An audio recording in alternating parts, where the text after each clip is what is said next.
Yo, what up? Chakra King Black, we got it. Go 72, what up? Vern, what's up? Lorenzo Davis, what's up? Yo, what up? Chakra King Black, we got it. Oh, sure.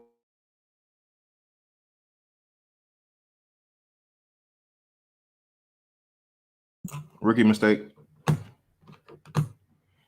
Trunk with toys, you got it. Find this.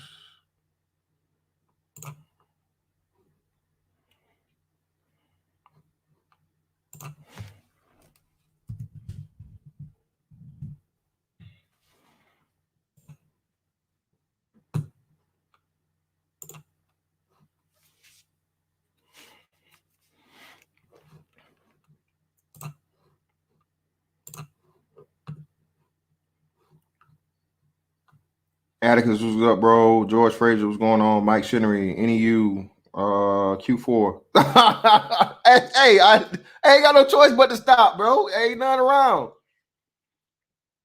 It's something about that that MSG, man.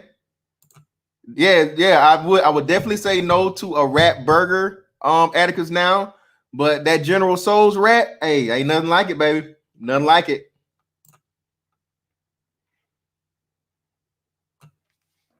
They put that tempura on it, man, and them sauces, man. I don't know what it is.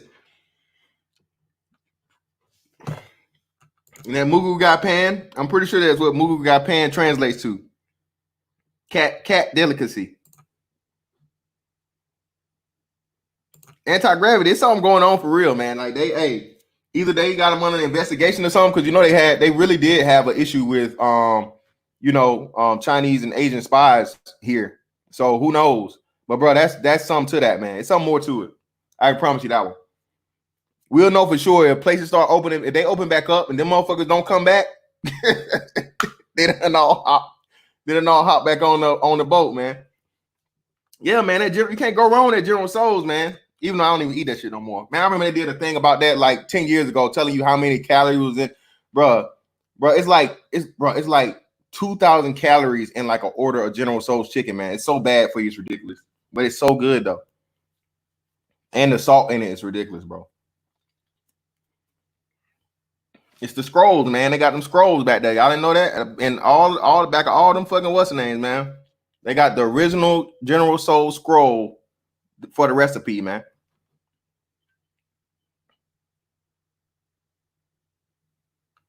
Yeah, man. Something going on. Something definitely going on. I don't know what it is.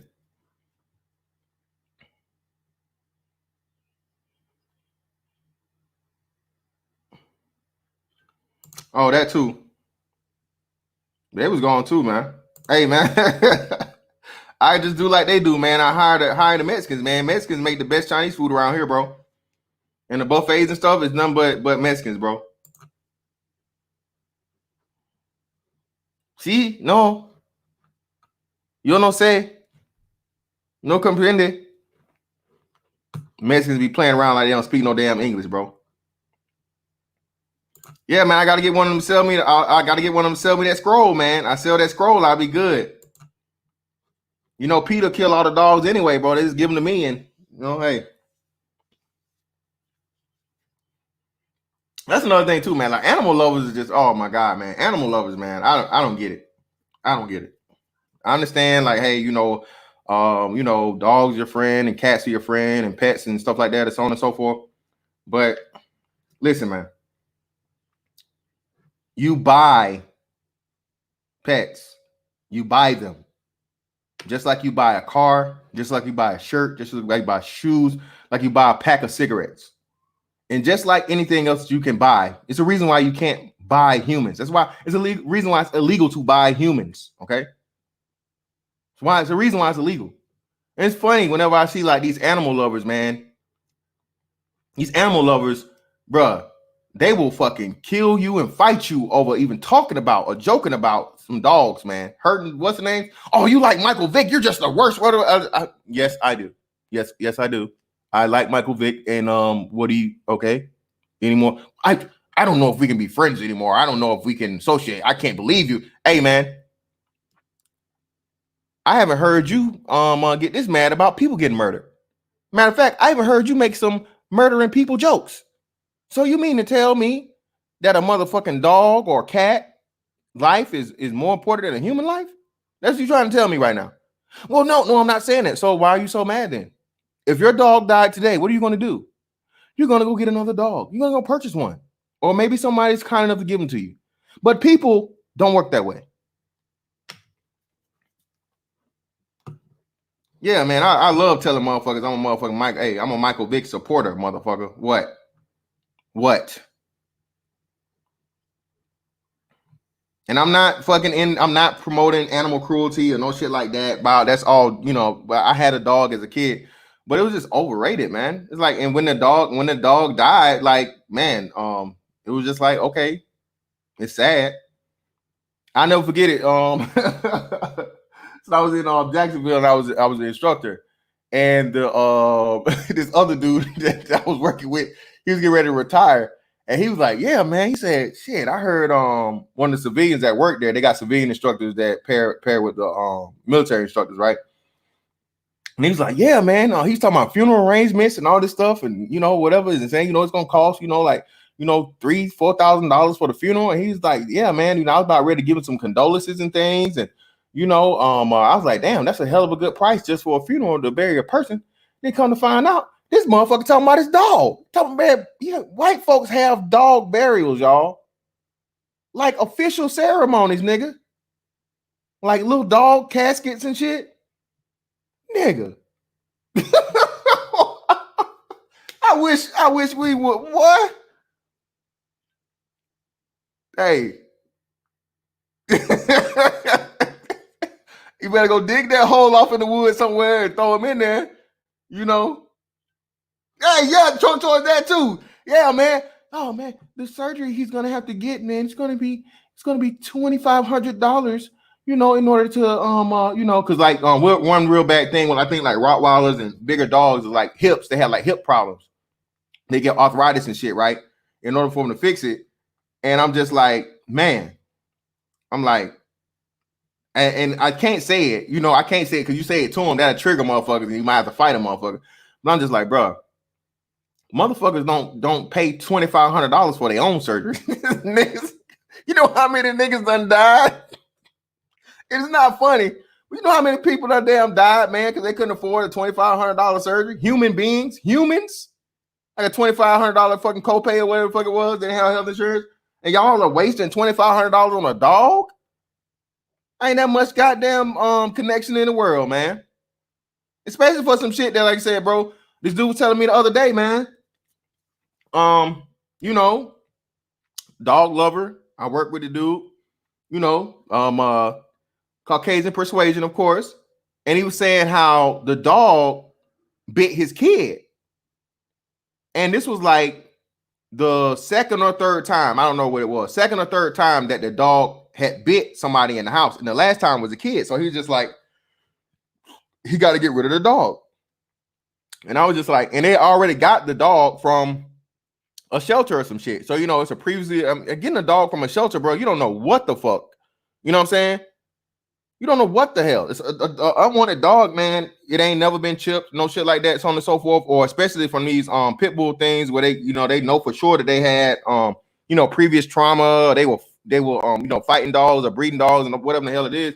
Like, bro, you gambling with your family's life over a fucking animal. You know what I'm saying? And he said he had the motherfucker turn the motherfucker in, man, because the dog bit his kid. And I was like, man, hey, that mother, you better than me. Hey, he wouldn't have made it out the backyard. We would have took a nice little walk to the woods, and hey, old Yeller.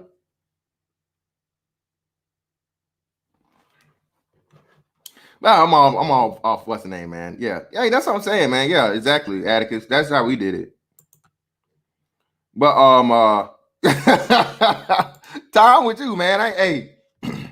I don't hate animals by any means, but bro, an animal is never worth or never on the level as a human being. Never will be. Dogs get ran over every day, B. Cats get ran over every day, B. Okay. You mean to tell me I'm supposed to just cry a river and throw a memorial for every dead animal and pet? Fuck no. Get them out of here, man. But anyway, so today's topic, man. bad results from good intentions. Okay. There's this guy on Facebook and Instagram. He's a comedian. He's exploded over the last couple of years. Goes by the name of Country Wayne. He's actually from Georgia. He's I think it's Millen or something, some little country town in Georgia, right? And the brother's very, very positive. He does, clean, and he's a Christian comic. Well, he's not really a Christian comic, but he has clean comedy. He doesn't curse or anything like that. And he talks about his faith and his religion and all these things or whatever. And he's a pretty funny dude, man. He's a funny guy. I've never seen him in person. I think I had a chance maybe once because he always comes through Jacksonville a lot, but I never like going to them comedy shows thing. But one of these days, I'll go support him and do whatever I can catch him. But rags to riches story, street life to straight life story, and all of those good things. You know what I'm saying? That thing. So if y'all know who Country Wayne is, can you put a 1 in the chat for me if you never heard of him? Put a 2. Put a 1 in the chat if you know who Country Wayne is. Put a 2 if you never heard of him. Make sure y'all like the video for me, man. YouTube is still hating. I don't know why. I thought I had this shit fixed. Damn, y'all almost liked it all together. But yeah, please like the video if you haven't already, man. I really appreciate y'all coming through. Thank you.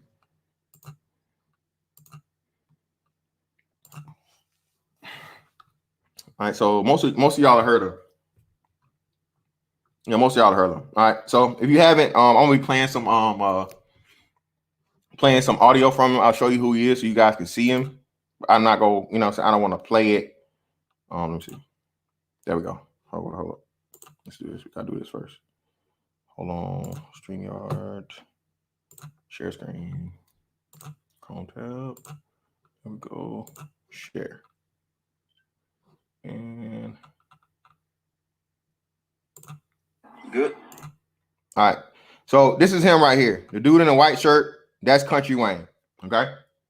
Funny dude, man. Real funny dude. Okay. Real funny guy. This is him right here so y'all can see him. And this right here is his dad. And so I guess he has a book or something coming up. Okay. He has a book coming up soon. And, I guess basically like a autobiography telling his story of how he transitioned from the street life to, the legit life and, him being famous and a comic and all these things and so on and so forth. And it's the classic story again about how I use the streets to become legit. And this is my whole issue with the brother's message. Mind you, it's his story. I understand that. I'm not, shaming him for telling his story or thinking he really shouldn't tell his story, but it's a bad thing for Black people because Black people have extremely low comprehension skills. Okay. Matter of fact, let me do this real quick too. Let me do this. Let me go back. Hold up.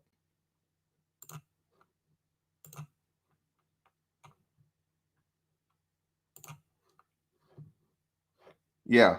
So my issue isn't with the brother telling his story, man, because it's rags to riches or good, bad to good, finally getting over the top story. But my issue and problem is unfortunately, yeah, exactly. Shout out to Silent Sir. Yep. Unfortunately, Black people have low comprehension skills or don't really understand the lesson versus the praise or the affirmation of their wrongdoing. It's an excuse. When you tell the story about how you used to be a dope boy, drug dealer, gangbanger, all these things and so on and so forth, and now you're successful, the only thing that Black people see from it, and most of these people do the same thing, and they don't really, especially the entertainers don't do, is they don't tell you, hey, don't do what I did. This is the wrong way to do things.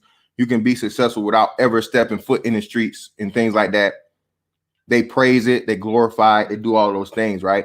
And even his brother too, to a degree, he touches on it every now and then because hey, I've been had money. I told y'all I came from the streets. I had clubs and things, and I was a whatever back in the day, and so on and so forth. So to the young black male and female alike, okay, this is celebrated. And this is what you want to be, because this is who and what the black community celebrates within themselves. Okay. We have this infatuation with dysfunction, man. And this is why, again, I'm not saying the brother shouldn't tell his story, but I think he just needs to, and hopefully, he needs to, and a lot more other black men too, especially because the brother has a lot of kids. Man, he got a lot of kids. I don't know how many baby moms he got, but I think he said he got like 8 or 9 kids or some shit like this. You know what I'm saying? Again, he definitely proves the point about who these women want. The guy that's, in the street life, and, this, that, and the other, so on and so forth. They don't mind it. They don't care. They don't care about being, baby mama number 3, number 4, number 5, or however many. You know what I'm saying? They don't care. He was even able to enter a relationship with another social media comedian in Just Hilarious. And Just Hilarious was on, I think, national TV at some point in time over the last year or whatnot. Pretty big, right? So this guy right here is a nucleus or amalgamation of a lot of things we talk about in the space. Okay? A lot of it. So I'm not gonna play the video because I don't know if Instagram works like that, but I'm not trying to get it flagged. And especially, I don't have his name in the title or anything like that, but just so I don't have to worry about taking this down or getting it flagged or anything. Y'all seen who he is? Let me give y'all another look just so you can see him. Hold on, let me see. StreamYard, let's do that. Just so y'all can see who he is. Remember, he's the dude in the on the right side with the Pierre Garçon shirt on. That's something like probably like $100 t-shirt. You gotta flex on the niggas and shit, right? So I'm gonna take this down, but y'all gonna listen to him tell his story, and then we'll get back into it, okay? Hey, so check this, Pops. A lot of people ain't seen my other side. You feel what I'm saying? Right. I put you up one time, but we got to tell them these stories because it's coming out in the book and everything else we got coming. Yeah, because it's real. It's real. You know what I'm saying? They don't know the other side of me. They don't know why my face so strong because they don't know what we're going to be through. So we're going to tell them the story about when you...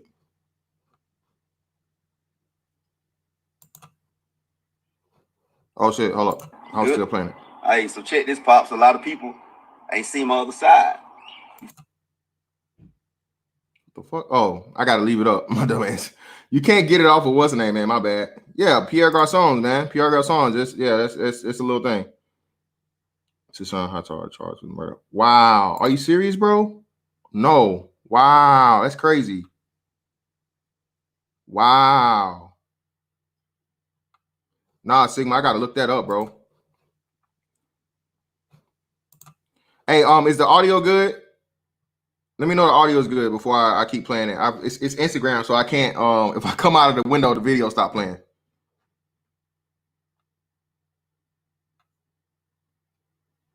Comme de Garçon. Yeah, my bad. We're good looking out, Duke. Pierre de Garçon. My fault. Comme de Garçons. Yeah, my bad, man. Good looking. Hey, man, I'm not that much of a hype beast. But they had them. They had the Converse that came out last year, and they was charging like I think 150 or maybe $200 for the Converse with just the heart and thing on it. Shout out to Dukester, man, for helping the old fella out. All right, Sigma, I'm gonna click on that now, bro. I appreciate your Omega Dress. Thank you for the super chat, brother. All right. Good. Hey, so check this, Pops. A lot of people ain't seen my other side.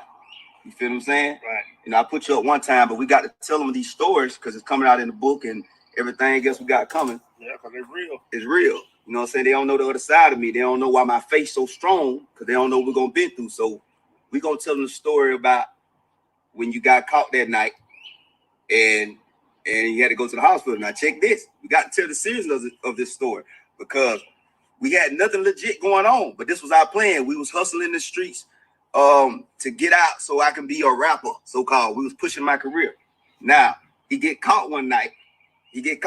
So in our mind, it's over because he already on parole. Yeah. He got caught 2014. We had started back hustling in 2010. So we like, it's over. We feel like it's over. Yeah, I already saw the inside. I'm going back. He know the plug, so he go to Atlanta, holler at the plug, and we always bust down when we get here. But so when he going to jail, I don't have nobody to run to. So even we had like 30-some grand a piece, but I was gonna be broke in 4 months. The program was over. Yeah. So I'm like, Dad, I'm gonna figure out something. I'm gonna try to start this club or whatever. But that was he got caught March of 2014. Now the police beat him because he wouldn't stop running. They wouldn't stop beating me. They got him in handcuffs. Pops wouldn't stop running. So make a long story short, this was in Millen, Georgia. So they shipped him to Augusta, Georgia hospital. But they forgot to arrest him because he was hurt so bad they wanted to go ahead and get him to the hospital. So all right, I'm gonna pause it right here and come back to this. So again, man, listen, bro. Zach Archer again. I have no idea, bro. I don't know what the hell, how the hell you could go broke in 4 months if you had, $30K a piece. So even if you took his whole dad's joint out, you know what I'm saying? That breaks down to what? 7, 2 left over. So $7,200 a month plus $7,200 plus a month, and what are you doing? But again, thank you, bro. But again, listen. So the first issue and problem we have here is what? We have a black father that's actually here and is involved, but what? Unfortunately, he's passing down unsafe, unsure. He's already got caught before. He told you this. He's already been to jail, been to prison before for the same thing, right? Didn't learn his lesson. And not only did not learn his lesson, now he got his son involved. Okay? So this is one of the biggest gripes and issues we have with the older generation. Okay? And mind you, this is his father, so of course he's not going to, hold anything against his father, so, which I'm not saying he should or anything like that. His relationship with his father, But when you make this, on the macro, this is what older black men pass down to their sons. Outside of, good genetics, more muscle mass, more fast twitch, able to run fast, jump high, all those things, physiological attributes. How many of these black men pass down real trades or real skill sets or even a healthy mindset to their sons from the previous generations? How many? I think this dude's around my age, if not older than me. I'm pretty sure he's he's at least 30. Okay. So he's, reminiscing and a good. And again, I understand it because, it's something they overcame. But this is what we don't need in the black community. We don't need these younger brothers to feel like or think that their father should, for one, should be their homeboys, and for two, that their father is going to not only teach them how to get involved in criminal activity, but also, and help them in it and partner up with them and shit that's going to jeopardize their freedom and possibly their lives. But why are we not going the other way? How many kids even know who Robert Smith is, bro? If you was to say Robert Smith to the average kid, right, black kid, I guarantee you more of them would know Country Wayne than they knew Robert F. Smith. Robert F. Smith doesn't have some, turn from bad to good. I did the legal shit to, make it legal. all the shit Jay-Z sings about, raps about or whatnot, right? And, even though Jay-Z's allegedly a billionaire, Jay-Z's a billionaire because of him and his wife's things combined, not his alone, okay? Same thing with Kanye West now. Everybody's a billionaire nowadays, right? But you notice how they celebrate Jay-Z and they vilify Michael Jordan. You see that, right? Michael Jordan, just like Robert Smith, has somehow become the bad guy, the guy you don't want to be. When he grew up in a 2-parent household, he was never in any type of trouble. He went to college. He utilized his talents and all these things, all his gifts, his natural gifts, to make a way for himself. And not only did he make a way for himself, but he capitalized on it, and he used his mind that he had, business mindset, right, to become one of the most successful black men in history. Truly self-made. Not one blemish on his record. Yeah, he gambled during his career or whatnot, but gambling is not illegal. Right? But yet and still, the stories of Jay-Z celebrated. Brothers like Country Wayne telling stories like this celebrated. You know why? Because, again, it harbors and protects the dysfunctionality of the black community when men are involved. As a black man, you gotta have swag. You gotta be able to, get bitches and fuck holes. You gotta be able to make that bread, get that money, right? Play in the street. Even though, like I said, the percentages show you that playing in the street is guaranteed to end up in one or two places. Those are the odds. Odds are not in your favor. Versus, again, learning a trade, learning a skill, using your intelligence. The same intelligence, because there's intelligence involved in being in the street game. I mean, people compared it. Jay-Z even broke it down one time, and I think he did it later on in one of these last couple CDs he had. If you can do all this shit, to fucking move a pack, move bricks, set up Connect, and all these things, that's business. Illegal business, but business nonetheless. You can take those same practices and start out legit. Not end up legit. Again, start out legit.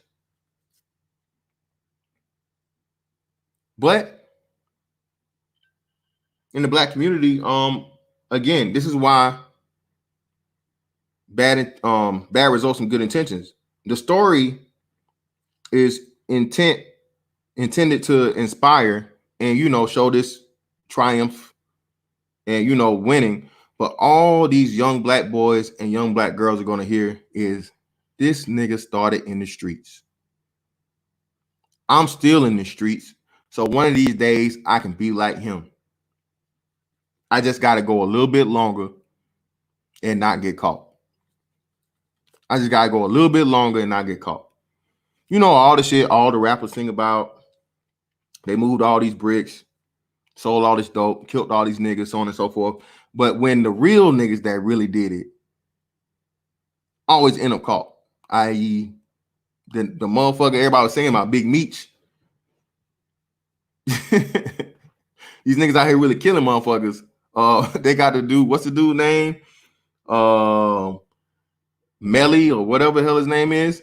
Murder charge. Bobby Shmurda. That real killing shit. Niggas talking about really killing shit. Where Bobby Shmurda at right now? Hell, ask Boosie about that shit. Boosie had to sit down for a little minute.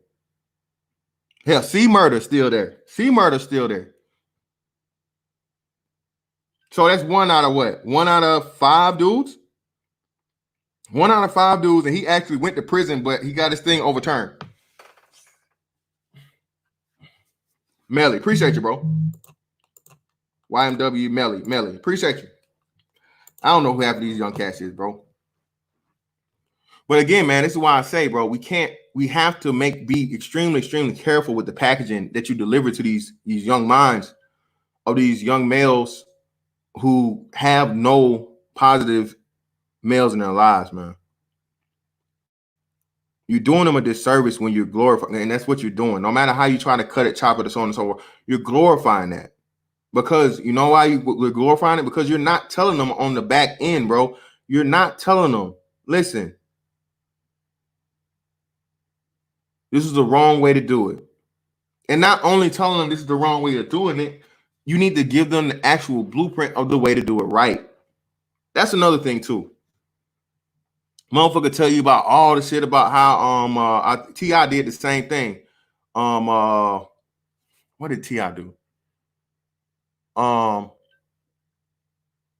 think it was don't hate me, Shawty. Even if you hate me, Shawty, I still love you. Now I wish that I could. What was that? Was that the? I don't think that was. Damn, was that? No, that was his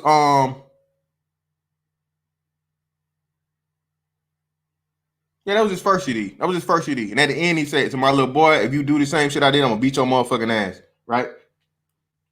And of course, we know T.I., he did a good thing because he kept his out of his success and things like that. His sons never had to see the life he had to live, right? Never had to even be involved to deal with the streets because his son, his father was successful and never even lived that life or even saw it. That was trap music. Was it trap music? I thought that was. All right, cool. All right, bet. So yeah, T.I. had gun charges. Appreciate that, wise on Will TCP. So by all means, man. Let me get back into it. My bad. I don't want to go too long. Good. All right, so check this, Pops. A lot of people. When you're at the hospital in Augusta, the police is there. Tell them what happened to the police from Augusta that was there. Well, they had an officer sitting outside my door. And so when the head nurse that was in charge of the floor that day, when he came in, God damn it. When he came into my room, he said, "Why is this officer sitting outside your door?" I say, I guess Miller got him sitting there. He said, "Well, I don't see where you got no charges on your chart." Yeah. So he asked him to leave. So I was like, "Oh." Okay. The Augusta guy had to leave. Yeah, so check this. So the next day, the morning came, night came. I asked Daddy. I said, where the police said? He said they had to leave. He said they coming back and pick me up in the morning. I said, in the morning? I said, where you at right now? And what I told you to do? He told me to leave. I said, leave that hospital right now. I say, snatch the IVs out of your arm. Leave that hospital right now. I had a lot of stuff hooked up. Yeah, a lot of stuff hooked up. You snatched it out. That's 2014, March of 2014. I feel like that was God telling us, y'all stop playing. Because if y'all don't, because we say we was trying to get out, but we was having a little too much fun in the street. Yeah. See, and this is the big problem and the perfect. See, that's why I had to let this play for you guys to hear it. Proving my point, right? Again, there's glorification of this, even on the, on some slick shit, right? And then furthermore, it just compounds it by you using, God. And I'm not challenging the man's, his relationship spiritually or so on and so forth, whoever his, person is he believe in and so on and so forth. But again, man, do you see the bait and switch here? You go to talking about how God is sending you a message to pretty much leave the street shit alone and get out of the streets, right? Because you just had a fatal chance of your dad getting caught and going back to prison and sitting down for the same shit he didn't learn from the first time, right? But now you're gonna, kiki and laugh and all this other shit because we was having too much fun and we for play, and it's just like, bro, that's the only thing these kids are gonna hear, bro, when you tell them the story like this, brother. And we have to be more conscious and more cognizant of this, all right? Because as the older gentleman, bro, the older guys in the situation, looking out for your brother that's gonna come up after you to take your place and replace you, whether it be your own blood, flesh and blood, your son, your nephew, your cousin or whoever, or like I said, just some little guy you're mentoring, some guy you run into, and you can impart some type of wisdom to him, whatever it may be, bro. But when you do this right here, what you're doing, man, and you invoke the name of God and then directly follow it up with, we was having fun out there in the streets when we pops, and so on and so forth, man. Again, the kids are going to go back to what? This street shit is where it's at.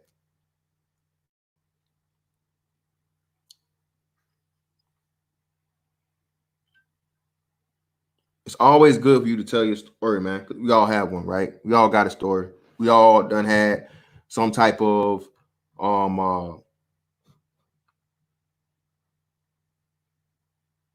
hardship we overcame, some type of triumph we've made, something that has happened to us that's been critical and crucial, and that has reshaped us as individuals and our lives as a whole, right? That's definitely happened. But again, man, when we fucking do that shit, man, the way we do it, we got to be careful, because again, you gotta understand your audience. All right. Then I went about one. Now we know we were doing a little. Come on. So God was like, "Stop playing." Right. From March 2014 to the feds ain't catch back up with daddy, to January 2016, they came to my house. I was on the way to a show. For 2014, I had like 2,000 followers on Instagram, 2,000 friends on Facebook. From March 2014 to the day they finally came up, I had 2 nightclubs that were legit. And I had became famous because I really I was forced to make it happen. I was forced because now I want no time. I know he out on parole. If he on the run, the police go and tell him on the run. I hate to tell this part because they go, why he on the run? True. Why he on the run? I'm gonna tell you, I was able to we was getting loans from the bank. I done took him to the bank. All this was happening while he on the run. He coming to my comedy shows. Cause now I'm a comedian. I went on the run. We don't know where this comedian stuff came from. We like, I'm doing videos, and now they want to see me, so I'm on stage. He out there in the crowd, and we still looking for the police. All this happened, man. Yeah. And to the point of now, that was 2016. They finally had caught up with him, but the lick was cool because we knew I had made it. We finally legit now. You feel what I'm saying? Oh, yeah. And now he out. Just got out, you know what I'm saying? What month you got out last year? It was this year. I came home July. But when did they really let you out? When did you get off the ankle bracelet? Oh, I just got off the ankle bracelet March. He got March. And again, man, listen, checking for you, I imagine the statute of limitations is up, bro. Gotta be the statute of limitations is up if he talking about it. He not that dumb. Rollo. He not that dumb. Yeah, the dude named Rollo too, man. Rollo, the Georgia dude.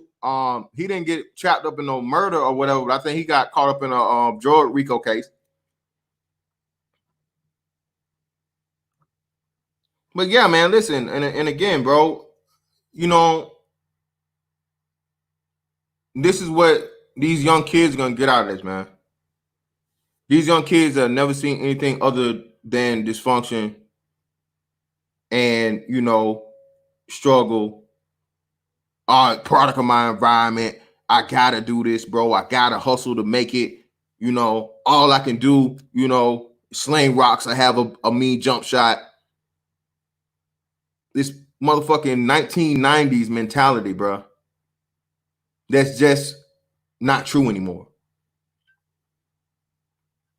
There's a young black boy, I think he might have been between 8 and 10 years old over the last 3 years, that started an app.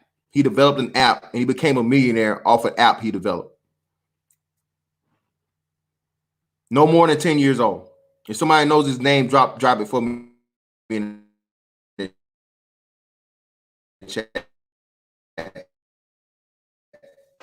That where's that story? Why was that not a big deal? Why do we never celebrate those of us who make it the quote unquote the right way, as other demographics do?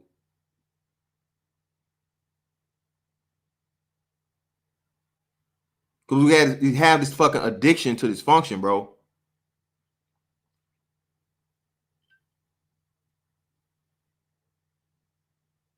Got this fucking addiction to dysfunction, man. We gotta get rid of this shit. Yep. You know, we got young brothers out here.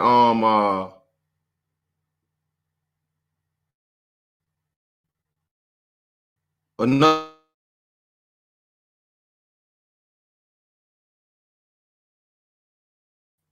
These dudes are in college, right? It seems the only way if you can ever get celebrated for the quote unquote right way is if it's entertainment or sports. It's either fucking entertainment or sports, man. And even then, with now, we just seen the NFL draft happen, right? You know, of course, as usual, some black mom embarrassing her sons, or some black chick embarrassing her sons. I mean, black girlfriend embarrassing her boyfriend or something like that. I think year before last, it was the sister. The sister of one of the brothers that got drafted, they got mad and she either cussed him out or she did something at the draft thing. You know, thank you, brother, Mike Shinnery, Nicholas Ballman. Thank you. This isn't a household name, man. Why is this not a household name? This story should be to every little boy to let him know, hey, man, this could be you. You know what I'm saying? If he's not good with that ball, which, like I said, I'm not saying I'm discouraging sports, but sports is a good thing too. A lot of people want to say, oh, well, you know, all these niggas want to do is tell your son to play sports. Well, again, man, sports is actually good for you. Okay, sports are a good thing. It's constructive. It teaches your kids teamwork. It teaches them discipline. It teaches them dedication. It teaches them hard work. You know what I'm saying? As long as you're involved, or the coach that is over them is actually imparting, you know what I'm saying, good sportsmanship, all these things, good life lessons. Sports is not just about the game. Sports can also and definitely be used in life. So I'm not with one of these dudes where they just knock the thing, well, you need to put the ball down and, you know, pick up a book and all this shit. No, you can do both. I mean, you have to do both for the most part. Anyway. But if and when it don't turn out and you're not blessed with them hands, man, or them feet, or them hops. Yes, I said feet. You know what I'm saying? Or what have you, in order to be able to be dominant and make it in that, by all means, man, it's your job as a parent to shift your child into a better direction. One thing too that is really, really dropped off, and again, it's being shown here, is just parenting in the black community, man. It's so sad. Because I remember, and we were pretty much the last generation, the 80s babies were the last generations of where you had actual input of parents being involved, parents having boundaries, parents having rules, parents having input on, the path and encouraging their children to make certain decisions and things like that. After the 90s, man, it was just like this whole, children have rights. And in the 2000s, it's just scary. Now, hell, children can choose, their genders, and if you don't do it, they're trying to get to the point of where it's child abuse if you don't follow whatever your child says. And furthermore, we have black men out here promoting that. Shout out to Bat. Appreciate you, Bat, for the super sticker. Thank you.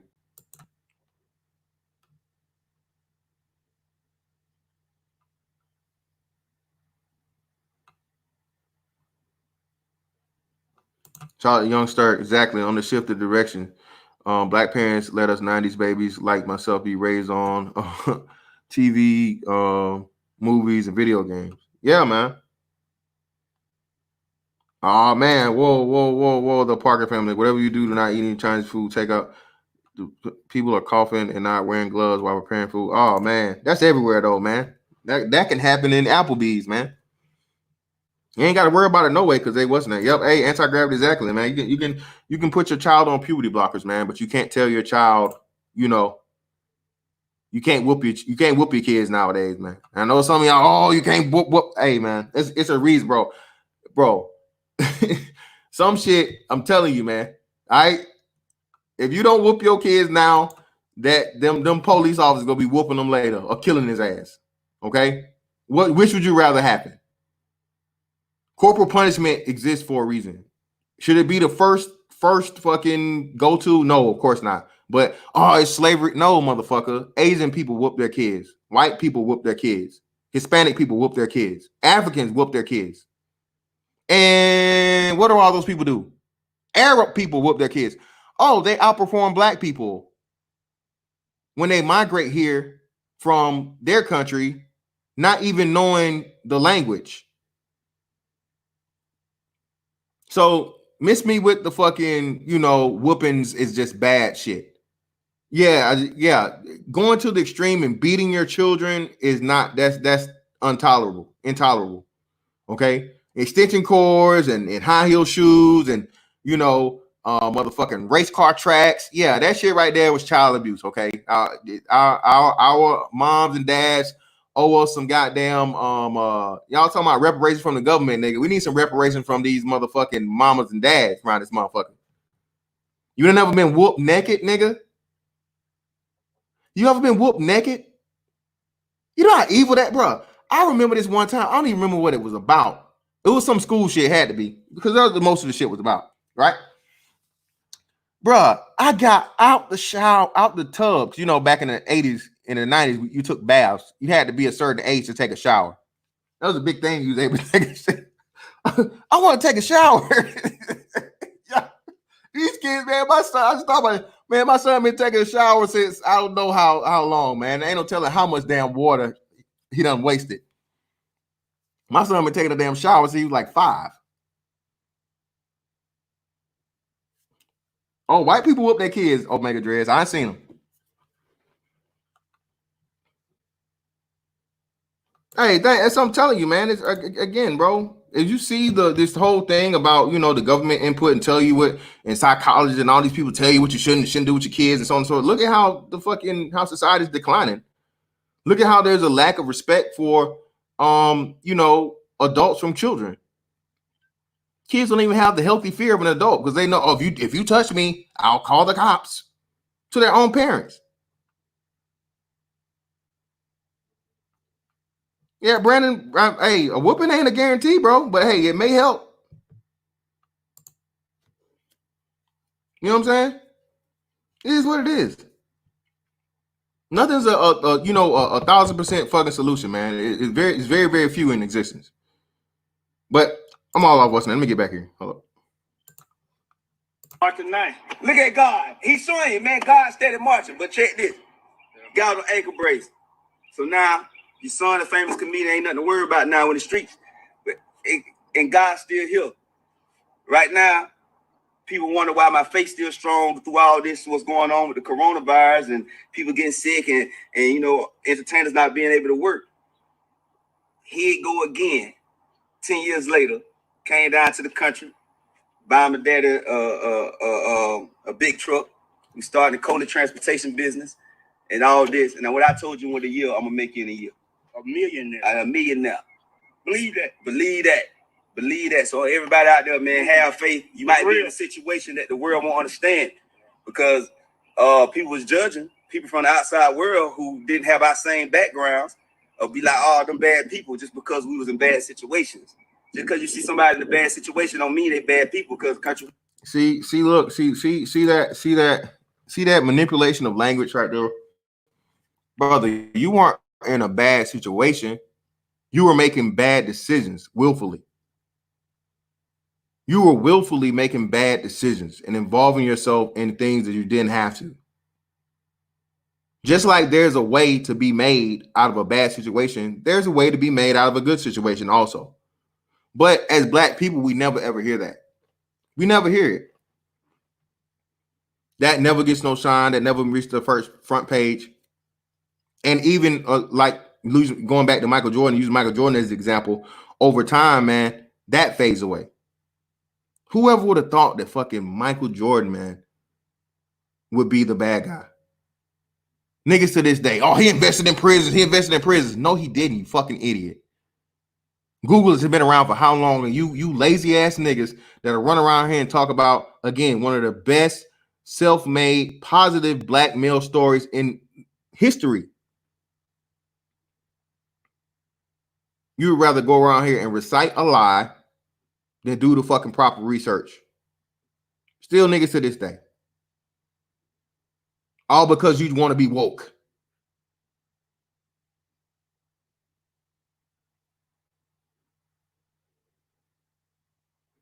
And checking for you, even saying that. And that's what I said. And checking for you. And when you say that, man, when you said that in the stand, oh, you think you somebody, you think you better. You don't know that. Bruh, again, I grew up around the same drug dealers, killers,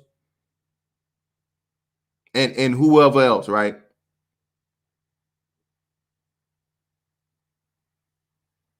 That are the minority of Black men or Black people in general. Those are the minority.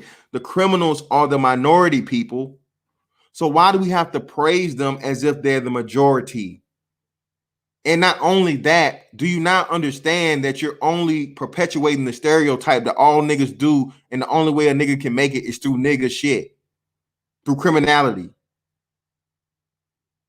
Do y'all not understand that? Or you understand it, but you just don't care?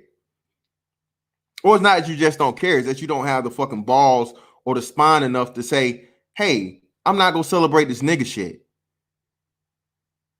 Because I'm not looking for the validation of niggas. And yes, there is a fucking separation between Black people and niggas. It just is.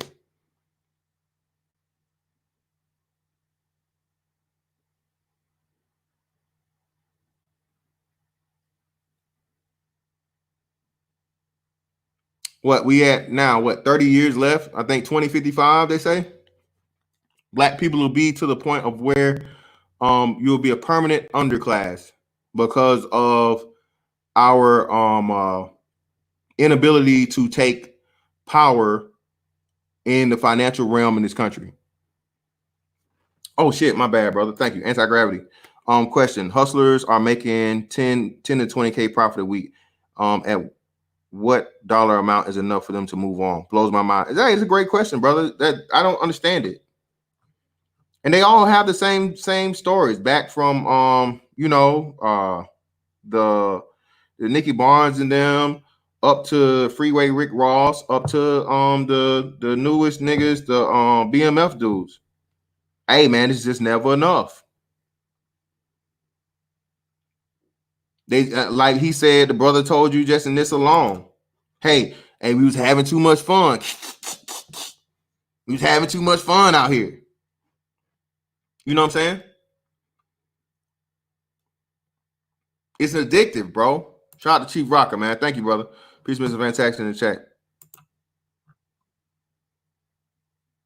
Exactly, man. And it's not just that they hooked into the life. Again, it's a what's the word I'm looking for?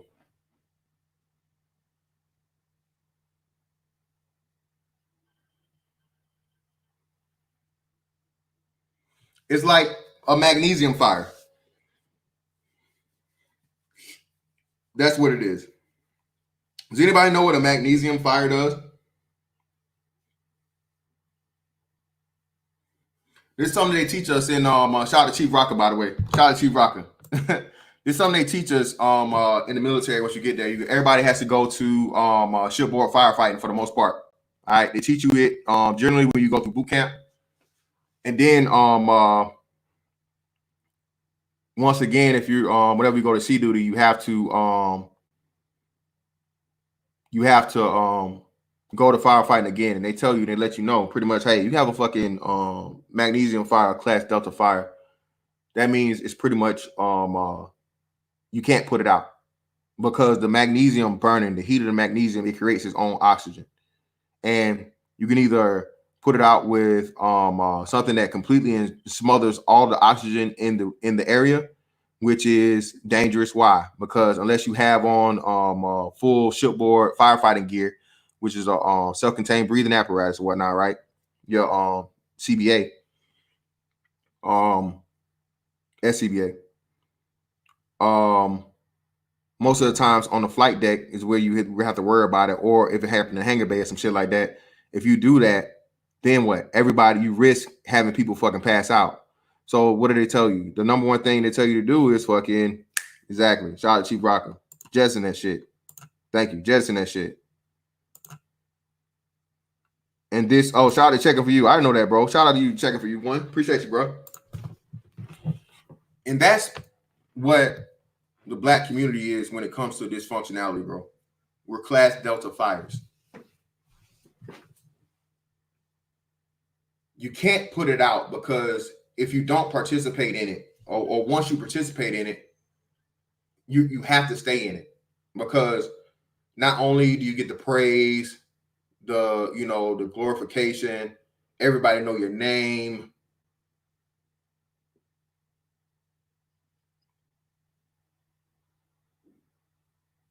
You're a real nigga. All of that shit, right? It keeps itself alive, because if you get out of it and you speak against it, then oh, you weren't never real. You want this, you want that. You think you better than somebody. I remember when you was here where I'm at, so how you gonna tell me? Again, it's the escapable trap, man. Inescapable trap. It's the fucking fire that keeps itself fucking going that you can't extinguish. That's why we can't even promote it just a little bit, man. We can't be out here promoting this fucking street life, bro, because that's the only thing these kids gonna see. Shout out 757 Prime Time. What's up, bro? You got it.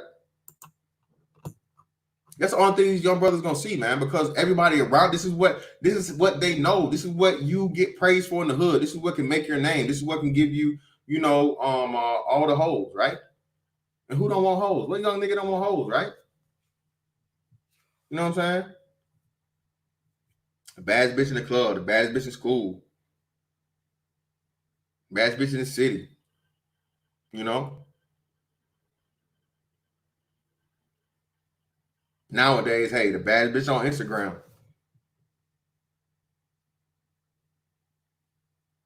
Expensive cars and shit. Can't nobody else afford. Jewelry. The lifestyle. All of that shit, right? You was like a celebrity, bro. You're a celebrity. And for what the dude was telling you, like saying, million, the hell, 30K shit. Let's look it up. Let's look it up.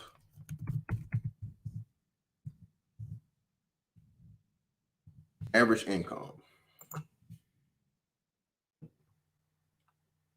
The median household income in Millen, Georgia is $22,551.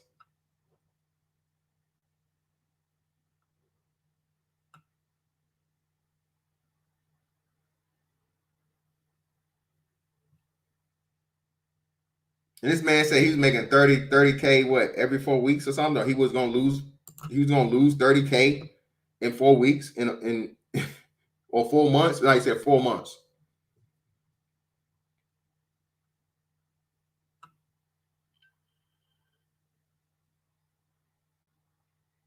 And again, this ain't to shame the brother or so on and so forth, because we all got stories to tell. And I'm a big proponent of, you never talk about yourself while you're in the struggle. You never let people know why you're struggling, because they might try to add to it and get you up out of here. You only tell people once you're past it. But at the same time, man, you have to understand the impact that it's gonna have just outside of yourself. And I just feel like until we've reached a point of where we have a better understanding of our addiction to and dependency on dysfunctionality as Black people, we have to be more careful with stories like this, man. Or at least be extremely, extremely more balanced. And it should be after every, mention of, hey, I was in the streets. You shouldn't be in the streets. You should never, ever enter the streets. You can do this. You can do this. You can do this. You can do this. You can do this. You can do this. You can do this. As a matter of fact, not only can you do this, this, and this is the perfect, this is the perfect plan that I developed now that I'm, in hindsight being 2020, and I look back on my life and I realized had I taken this path right here, I could have ended up in the same exact place without any of the hood shit, street shit, nigga shit. You do not have to be in the streets to be successful. That's what's missing. That's what we need to start making sure it's being told to these young cats out here, man. Especially these young men, bro. For the most part, women are gonna be okay. Because what? The women just hitch their wagon to whoever the hot nigga is. And lo and behold, when he's done, he's locked up or he's dead or killed in the streets or so on and so forth, or broke, however it goes, what's she gonna do? She bad enough, she just gonna hitch her wagon to the next nigga. And if it's not her, to be a next chick. Or the next chick, or the next chick. Or hell, it may be several chicks on the same dude.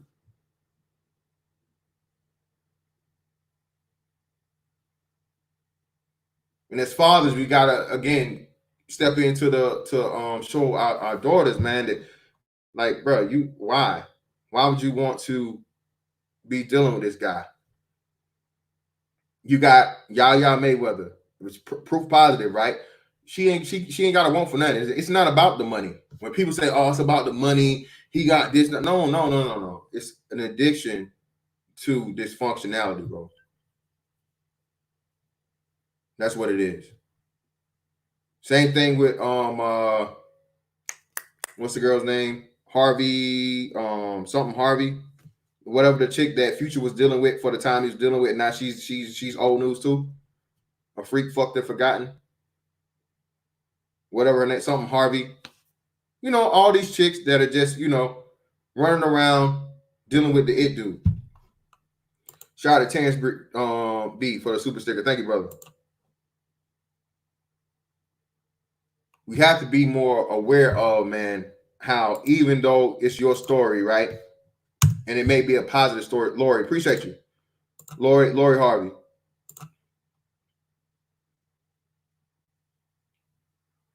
Because everybody remembers ATL, right? Everybody remembers the movie ATL. The whole thing that made fucking Lauren London a star. Like the new Lauren London is gonna be like the new, like little she would have been like the new Stacey Dash. Because she can't act like Halle Berry. But the new it girl who is able to play all the pretty roles, right? She was on her way to being the new Stacey Dash. What? Well, and what was her character? A girl that grew up rich, fortunate, and all this shit. And what did she do? She dumbed herself down to be some hood chick.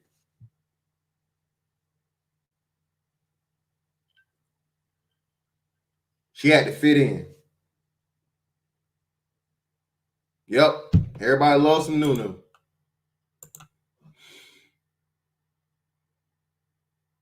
We got to get out of this shit, man, to where, and realize again, like I said, all these other demographics, man, and people say, oh, well, these people have, their lowers or the low too, and we're not the only people with dysfunction. Of course not. Of course not. No one is saying that. But again, that's a deflection also. Deflection and misdirection. They do not praise those people like that. They don't. They don't praise those people. And usually the people that are dealing with over there is strictly out of fear. Ain't nobody trying to go up against the fucking Yakuza or none of these motherfucking Chinese gangs and shit like that over there. Motherfucker, y'all think motherfuckers kill over here, man. Same thing with the Mexican cartel and these South American motherfuckers, man. Bro, they got kids and females killing as kids. Bro, they got kid assassins in these other countries, man. People don't even understand how good you have. We don't even understand how good we have it here in America, bro. Motherfuckers want to be woke so bad it's act like America's just a horrible, horrible country. All right, motherfuckers, move, pick your ass up and migrate to fucking Colombia. Migrate your ass to motherfucking Mexico. And I ain't talking Cancun, motherfucker. Move. See how it turn out for you.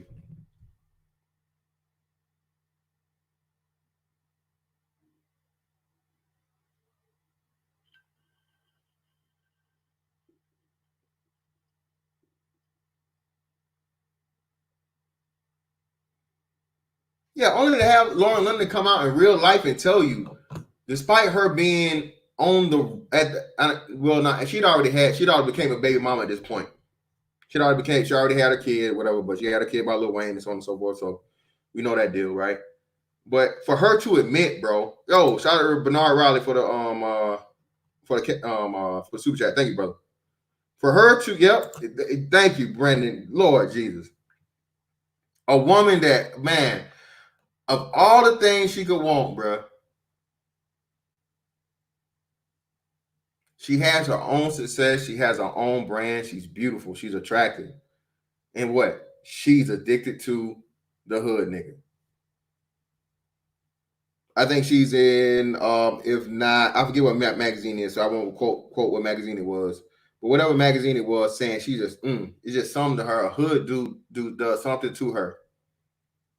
Her words. And I mean, hey, she has her right. Every woman has her right, to like whatever type of male he likes, whether it be physical attributes, charisma, finances, financial standings, his status, whatever it may be, right? She has her right to that. But again, she didn't understand or didn't care. And I think it's just to the point, man, that I don't even think it's that a lot of these people don't understand, bro. I think they just don't give a fuck about the people coming up after us, bro. And that's and I gotta hold people to task that up in my age bracket in our group, man, because, bro, that's what was done to us. That's why we so fucked up now, because nobody ever said, hey, stop, wait a minute. Whoa. Hold on a second, bro. We gotta rethink this. We gotta be careful as to what we're putting out here to the younger generations, man, because we're already not doing so well. And if we keep promoting all of this nigga shit and all this nonsense and dysfunction, how are we ever gonna climb out of this hole? For the sake of what? Not even anything new. There's nothing new out of this. It's not like you reinvented the wheel, right? And you made this brand new invention for black people. No, you're just fucking regurgitating and retracing the same steps of praise of dysfunctionality. But hey, my bad. What's up, King Sigma? You in the building? What's up, bro?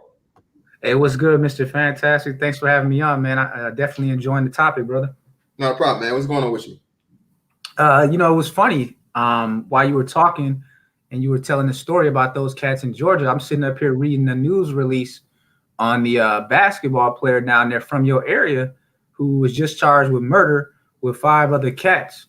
And he had just declared for the NBA draft. And I'm sitting there just shaking my head like, bruh, when did basketball players become gangsters, man? Like, the dude just declared for the NBA draft like last week.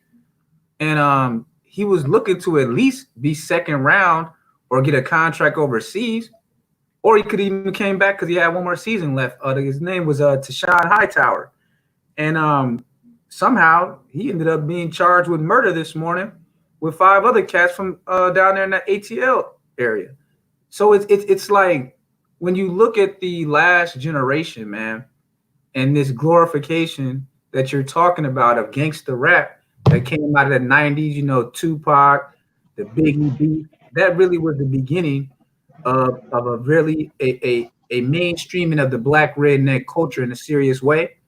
And now you have a generation of, young people, they don't know if they want to be hoopers or gangsters anymore. And the gangsters don't know if they want to be hoopers or actors. It's like it's all one size fits all. So the same dude that got a chance to go to the league, he out here trying to slang dope. He out here trying to kill. He claiming blood, Crip, gangster disciple, whatever. It just doesn't make any sense. It's a culture that has become so trash that it has no value. it doesn't perform. I think ultimately you judge a culture by how it performs in comparison to other cultural offerings in the marketplace. We're in the middle of the worst pandemic in 100 years. Yep. And look at who's suffering the most. In every black jurisdiction in America, they're saying that the biggest at-risk population are black Americans. With no answers. All these so-called, pro-wax or whatever, been talking about this and that, collecting millions of dollars over the last 2 or 3 decades. We know about the black church, damn near a billion or something like that, or I forgot the number. I always forget that number, but it's just an outrageous number. It was like $40 billion over the last 30 years. No, it was like 400 billion. Oh, 400 billion. God, it was like 400 billion that the black church collected in the last 30 or 40 years. So it's like, wow, all this investment and no production, no competency for the majority. I don't know what to tell you, man. Here we are. Here, if you have an ideology that you believe is for the masses, what better time to bring that to the table than when black Americans, even though they are one of the smallest minorities in the Western cultures, but they have the highest rate of catching this COVID and dying from it. Some black nurse in a lab that works in the laboratory, her name was like Deborah something. She just died today,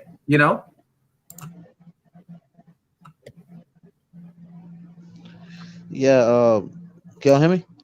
Go ahead, Hammer. Yeah, and and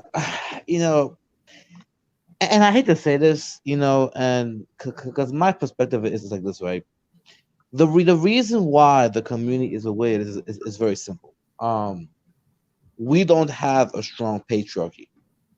I'm like, that may sound cliche, but it really does come down to that, right? Because I know we'll talk a lot about the gynocracy, and and look, to be fair, because you guys know that my parents from West Africa, so I do always sort of try to differentiate Africans and African Americans, because I understand that African Americans in a unique position because they're sort of a minority within someone else's country. So African American men cannot exert the same level of, how can I say, dominance over the woman that, let's say, white men can do in America or Asian men can do in China. You know what I'm saying? At the end of the day, whenever African American men as a group try to do something, the woman can always pick up the phone and call white daddy, which is something that Jamaican women can do, Haitian women can do. You know what I'm saying? So I always try to put that differentiation. To be fair, because I feel like a lot of times, look,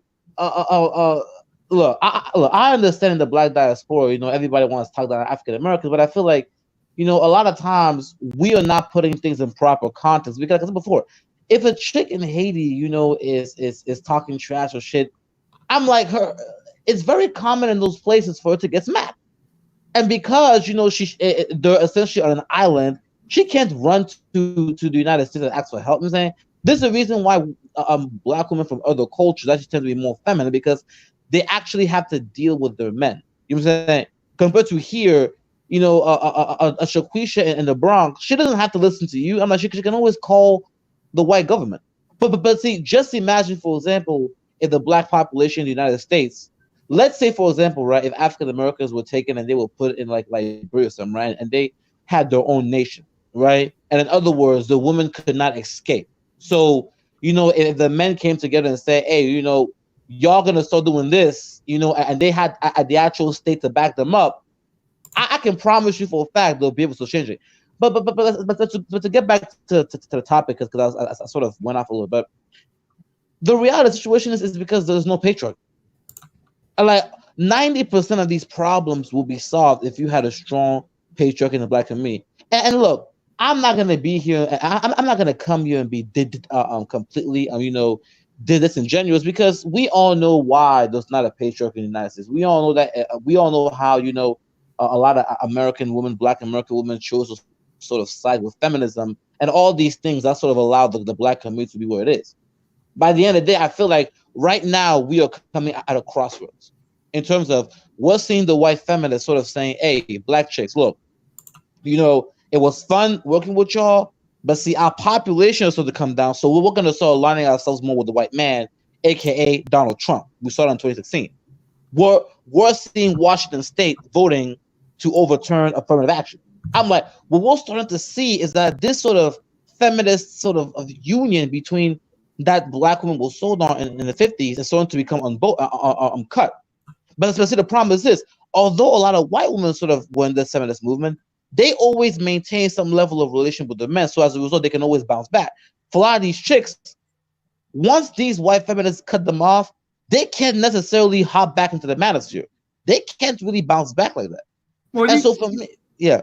I mean, when you talk about the whole affirmative action, I mean, Fantastic and I have had this conversation a couple times. Yeah. And I've been telling guys ever since last summer that the affirmative action thing is done. And if you don't know that, then you go read the Byron Allen case that just came back from Comcast last month. That, I'm telling you, the nail is in the coffin. You got three things that let you know. You just mentioned the Washington State already. Yeah. Who rejected it. You got the Supreme Court just now changing the standard on bringing racial discrimination suits in the Byron Allen case. That's a very good case to read. And then you also have this Asian American versus Harvard case that was already pending at the appeals docket between Asian students and Harvard because of their admissions that discriminates against Asians. Then you had the COVID come in. The COVID is the game changer, right? Because the COVID makes affirmative action irrelevant, because what's going to happen with the shrinking of certain industries, the same white feminists that you're talking about and the same white liberals that you're talking about, they're not thinking about affirmative action now when they're being unemployed. I know people that are being laid off right now. You think that they're thinking about if they care if a black woman gets a job in their office or not when they're being told that they're being laid off or furloughed? No, we're in survival mode now. So that right there, so you already had the courts slowly but surely getting rid of affirmative action, and you had certain legislatures in certain states doing it. But now that COVID, that's the great leveling right there, because it comes through and does what the politicians and the courts were slow to do, because it just creates an environment of hyper competitiveness that we have not seen in our lives, at least. And Berta, to add on to what you were saying, this is why I always say that, for me, I always try to sort of, be careful how I talk about the black community here in America, because I understand that, I'm sort of, from an outside looking in. But just based on everything I've learned so far, I feel like the African American community here is coming to a very important crossroads. Because right now, because I'm like, we already know how, you guys are a very unique group of men, because you can't really control your woman like that. So that's why they were able to, be sort of betray in the past. But see, with this situation going forward, and we're seeing sort of a lot of these black feminists start to realize that they need black men, eventually they're going to come back. And my thing is, what's going to happen then? Are black men going to be like the manosphere and just turn the backs on them, or are you guys going to be like Gabe and say, "Oh, we take it back"? So my question is, what's going to happen when these chicks come back? Because they will come back. Because with this COVID-19 happening, white folks are already letting they're on their corners. Black men are starting to sort of cut themselves off, and it seems like the independent black chicks are really independent now. You know what I'm saying? So my thing is, if they actually turn back, what are you going to do? That's someone asked. That's the panel, sir. I think it's a basic math problem. I mean, when you look at the mathematics of it, it's really just simply math. If you already had in 2010 the marrying out rate about 15%, the dating out at 30%, there ain't. When you say come back, I don't really understand that, because there's nothing that they never really left. I mean, you got to understand that these women that you're talking about, all they were doing was basically acting as concubines to 20% of men, whether it be, a certain kind of black male or a certain kind of white or Asian male. They were really just being a part of a rotation of those, 2 out of 10 men. So when you say come back, I don't really know what you mean, because the kind of brothers that I guess you are referring to that they would come back to, those dudes are gone. Those dudes don't use terms like our women, because those dudes that have the qualifications, that got the shit together, that don't have a problem attracting women, they was never sitting there waiting for those women anyway. Them ain't really the dudes that's really got too much to say about what these women are doing one way or the other, because they understand that those women put themselves at the back of the bus anyways. So when you say come back, you are buying into the feminist rhetoric that they actually ever left. Yeah, okay. If you're saying, well, these women were getting jobs in corporate America, they were getting jobs in academia. This is true, but they were still dating the same 20% of kind of guys that they would have dated if they didn't have those corporate jobs. That's why you have what they call corporate hood rats. You have these women that they say that they're so educated or whatever, but then you see them with dirty ass white trash, white boys, and things like this. I see it all the time, bro.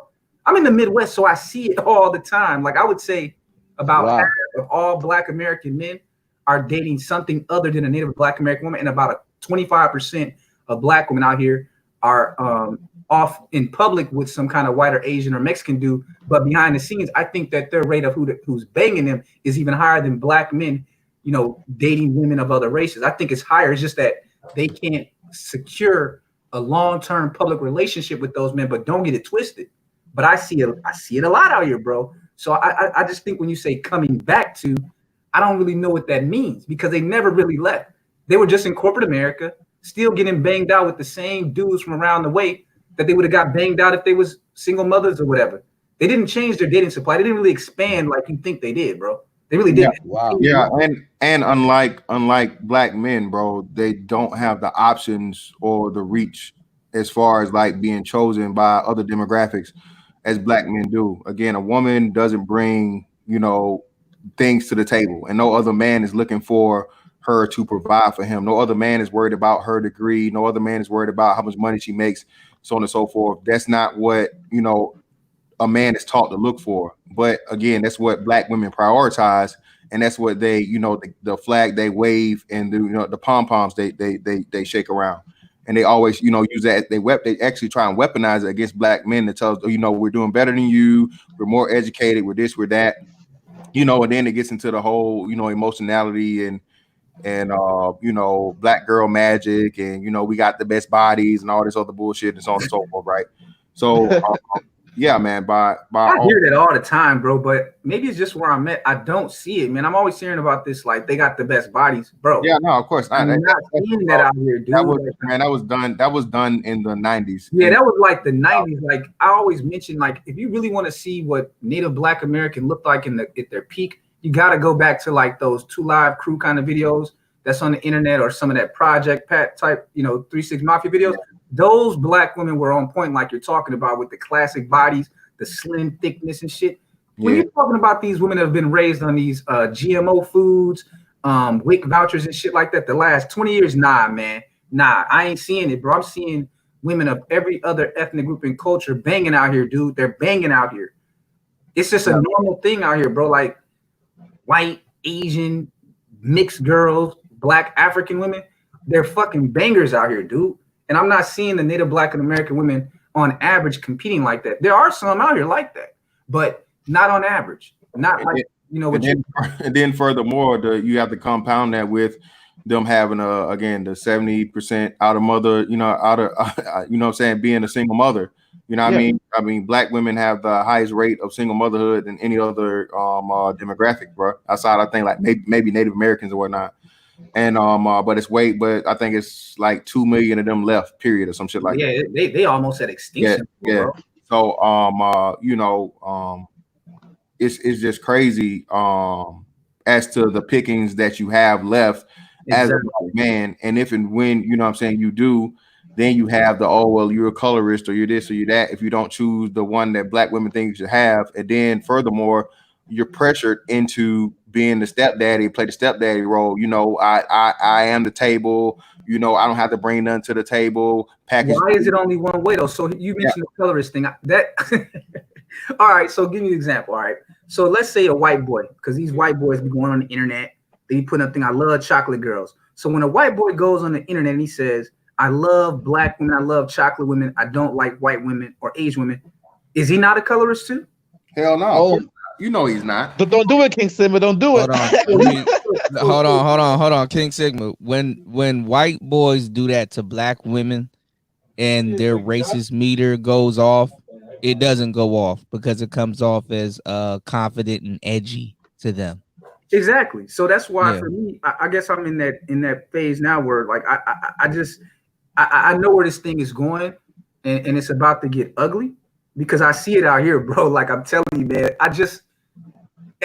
whenever I go for my run, because our quarantine is not as strict as like Michigan's right now. I'm telling you, man, I see brothers out here and they not with Native Black American women like that, man. They just not. Like I just saw a brother and he had on just a regular dressed dude and he had like a bad little Asian chick with him, nice little fatty on her.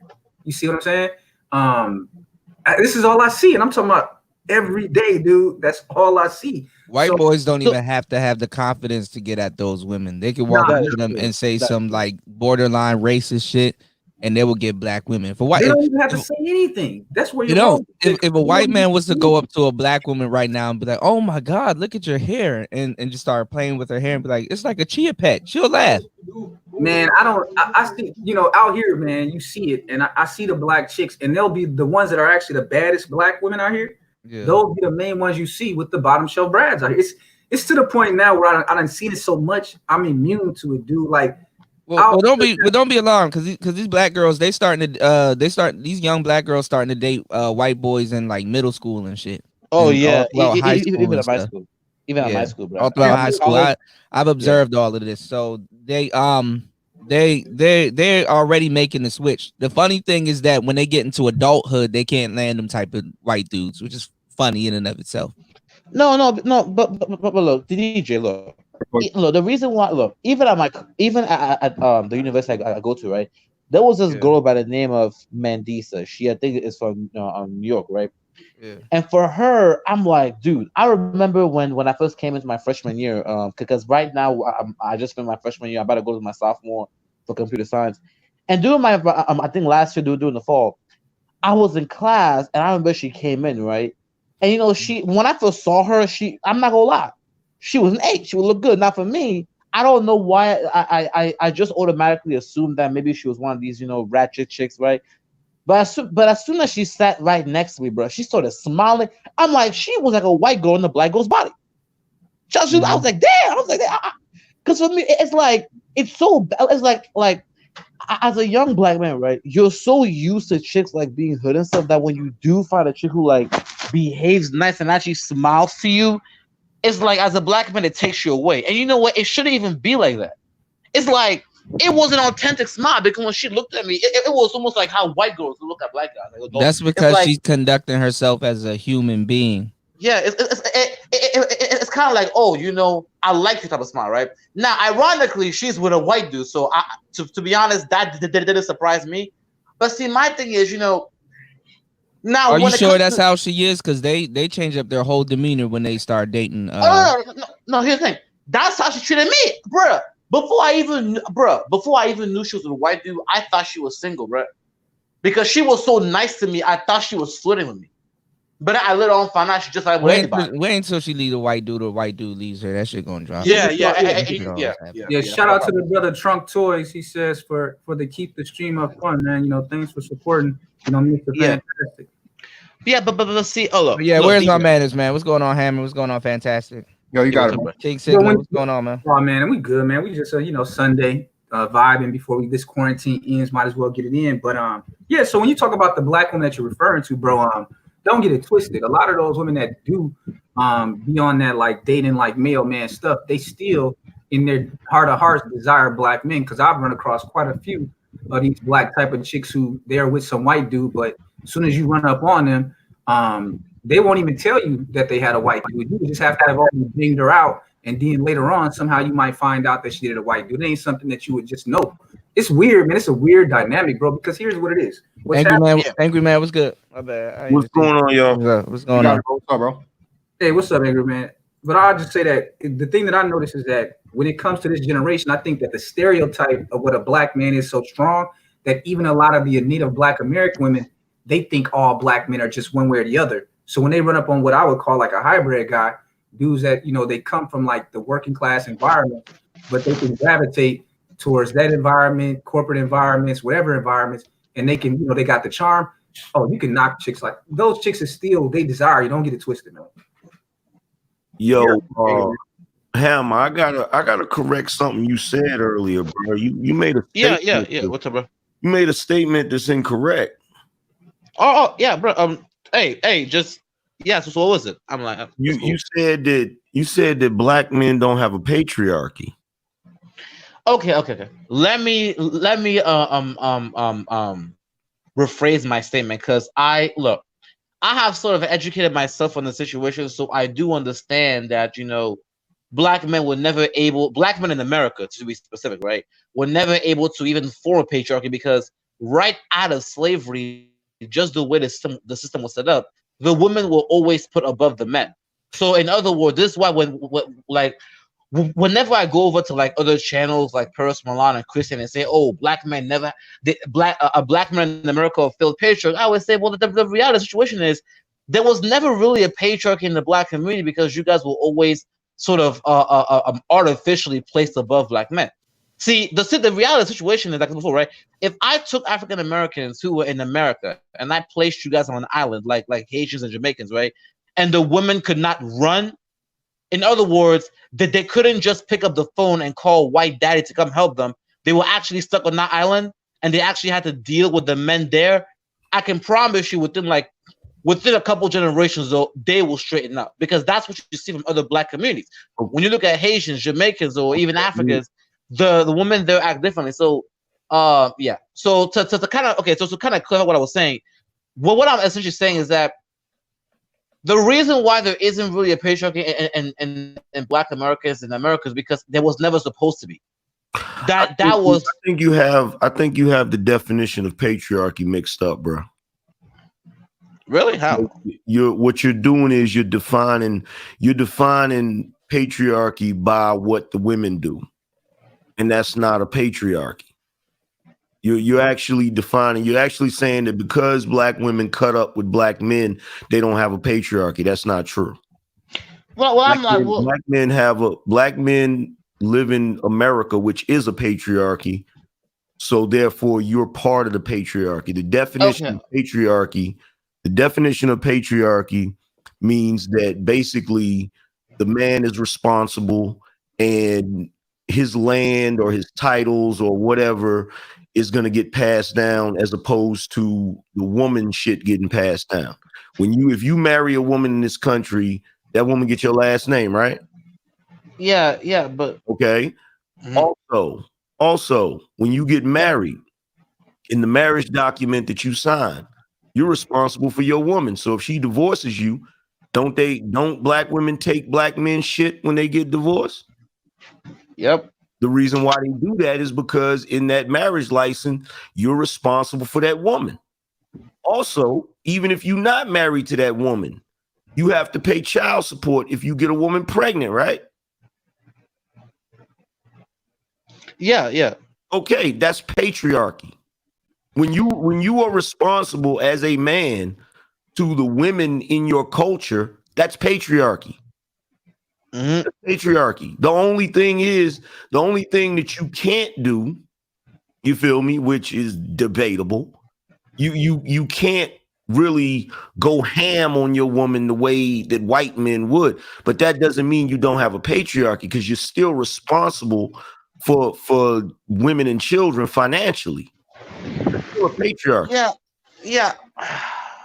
Bruh, look, I get what you're saying. Everything you're saying is right, but I think for me, the way I rank it is that yes, that is true. Everything you just said is true, but I'm like, bro, we gotta be honest, okay? Like it's very unfair to compare Black Americans to other groups, because they don't have the. And look, I know you guys are gonna call me a pro-Black, but we gotta be honest. Like it's not the same thing in terms of we have. And Kingston will tell you, we have seen throughout history how the women of the women of Black community in America, they've been able to sort of break away in a way that other have not been. I'm like, even white women, like with all the feminist stuff, at the end of the day, when it came to Donald Trump, they got back in line.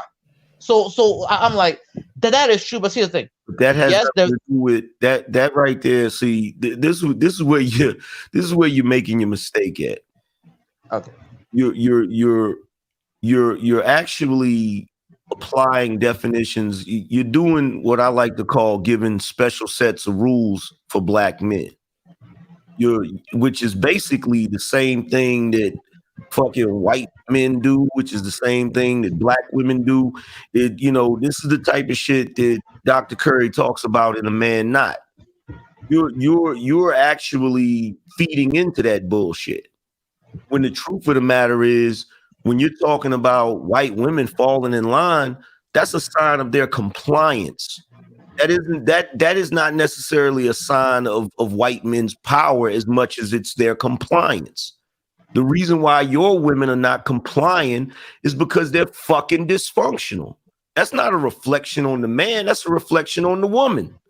Because if you got into a relationship right now with a white woman or a Latin woman or an Asian woman that was traditional, guess what? You'd be able to run your fucking house the same way a white man does. That ain't got shit to do with the black man. Yeah, I'm glad that you mentioned that part about the Latinos, for example, because one of the things I hear often is that, black men don't do this, black men don't do that. But guess what? Native American men and Mexican Latino men make less on average than black men do, but they're not dealing with the problems on average with the Latino woman that the Native Black American man is with the Native Black American woman. So that kind of throws out that argument where they try to say, well, all these other groups of men, they're able to do this and dominate and get submission because they make more money. Guess what? The stats don't support that. Black people have the third highest income by ethnicity in America. But King Sima, I never see. Here's the problem. I hate put this way. I never brought up money. I never brought up any of that stuff. Oh, I wasn't just talking about what Angry Man just said. Sorry. I wasn't specifically referring to you. I was referring to what he said because it's important. So I actually hear women talk about the Latino dudes as if they get this submission and this compliance and cooperation because they make so much money. Actually, that's 100% false. These dudes are struggling, making minimum wage, but because they have a culture that supersedes just the income, they are able to have like these families and these women that are much more compliant. So the Black American thing is very unique, man. What black men are dealing with on average when he's talking about the ABW. But see, my thing is this, and this is what bothers me. Like, if you constantly tell brothers they slaves, they're gonna act like slaves. If you constantly tell them they're under a matriarchy, they're gonna act like they're under a matriarchy. And it's not true. It's not true. Black women do not have no fucking matriarchy. It's bullshit. It's a false matriarchy. And when you sit there and you constantly say that, it puts brothers in the mindset that their hands is tied and they can't do anything. There's a lot of shit brothers can do. That's bro. Okay, look. I'm sorry if you misinterpreted my words that way, but I literally went on a long diatribe, literally talking about how this like the reason why the community is the way it is not is because it was created to be that way. It's not because the men were weak or they couldn't do it. It's because, like I said before, yes, even if let's be honest here, even if black men do have a patriarchy, and you're right, I do believe, I strongly believe that African Americans have a patriarchy, but we have to be honest. African Americans are 30% of the population within white America. So at the end of the day, I'm like, you can fight, you can do what you want to do, but you're still subservient to the laws and the state in which you live in. So at the end of the day, the white majority, whatever laws and whatever they want to do to your population, I'm like, you can't really fight. The same United States military that is crushing countries across the world, you can't tell me you're just gonna rise up and just overthrow. This is why you know what? And to be honest, this is why a lot of time My bad. You don't have to rise up and overthrow the American. Yeah, but bro, let me finish. Right. What I'm trying to say is this: I never, ever said that there was no patriarchy. What I said is that the system was created in a way in which the women will be placed above you artificially. I mean that even if there was, they were given that leg up. It's artificial, it's fake, but we gotta be. But let's see. One thing I hate is like you're ignoring the fact that you was still 30% of the population within a white majority. So at the end of the day, first of all, I'm not ignoring that fact. Second of all, this ain't 1960. Okay, the same type of attitude towards revolution is not the solution for 2020. number one, white supremacy is not the power it used to be, especially with this COVID shit happening. This is like the nail in the fucking coffin. The only reason why you don't have yourself in the right position to do anything is because black people have dropped the fucking ball. Too many things that we could have controlled, we didn't fucking control. And so now that we're actually in the prime position to have some sort of power, we're not in the fucking position because we haven't done what the fuck we're supposed to do. Y'all just were talking about it a second ago. 420 billion to the black church. We invest our money and time into stupidity and ignorance, and then when it comes time for us to actually see some goddamn power, we're not even in the position to seize any power. And do you know why? And do you know why that is, everything, man? With the whole black church situation? Who do you think runs who do you think runs the black church? And who has run? Who runs the black church? Tell me. Black women. Okay. And see, this is what I'm talking about. Look, I feel like what you're like, the way you're interpreting my statements is that I'm saying black women. That's not what I'm saying. What I'm saying is, like, just like how the United States, because it is the powerful country in the world, is able to leverage its currency and economy to sort of sanction other countries and sort of force their leaders to do things. It's the same way how in the United States, they have been able to artificially sort of put one group or the other.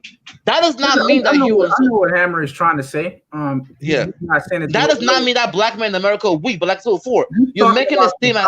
The policy about the policies that have been in place over the last 50 or 60 years that has really created an artificial position for the AEW where it looks like it's. See, I think Angry Man is referring to a real matriarchy is where women rule, they run things, they pay the cost, they take on the obligations. That's not what I know. It's an artificial measure. It's an artificial social control measures that are put in place to put black women above black men so that the white society can dominate black families and it directly dominate those communities. Like what you're referring to is the fact that, again, back to 8 out of 10 black children are being raised by single mothers.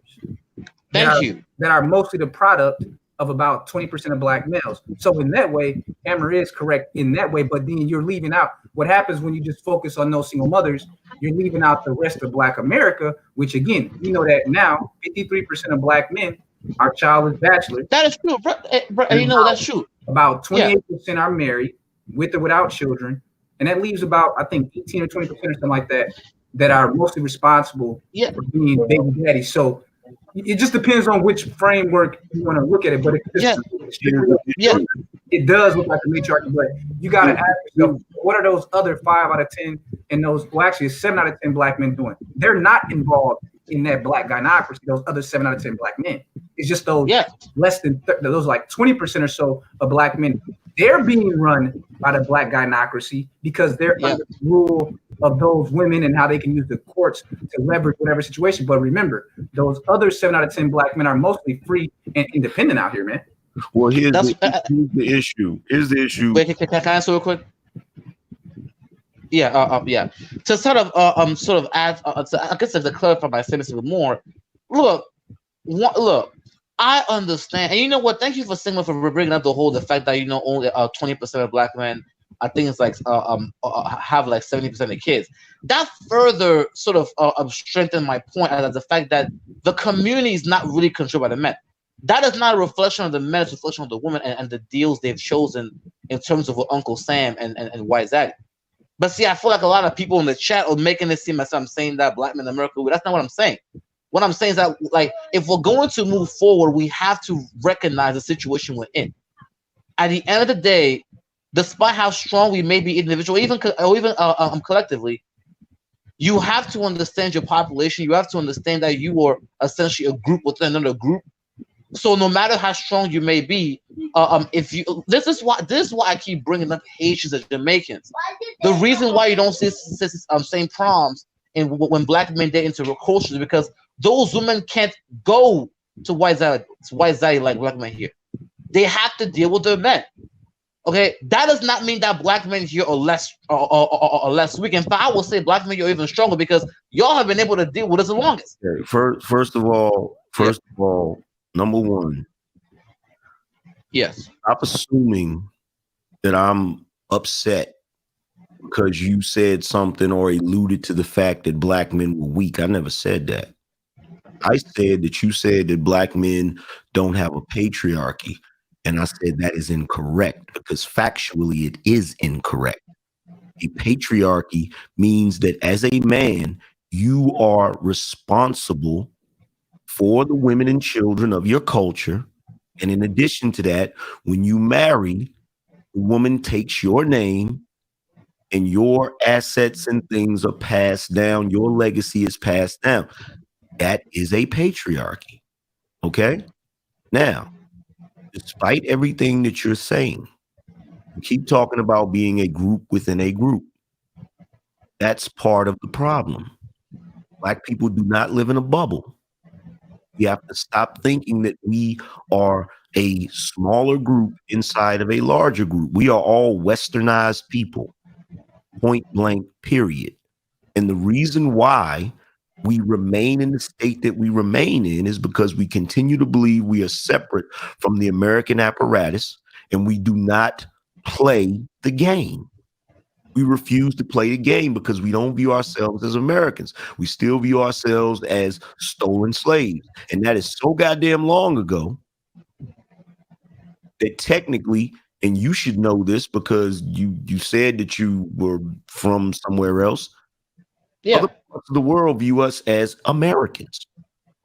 They don't view us as just, oh, they're black, they're separate from white Americans. No, they view us as Americans. Well, I'm like, look, if you want me to tell you how other groups, I'm not gonna get into that. But hold on, Hammer.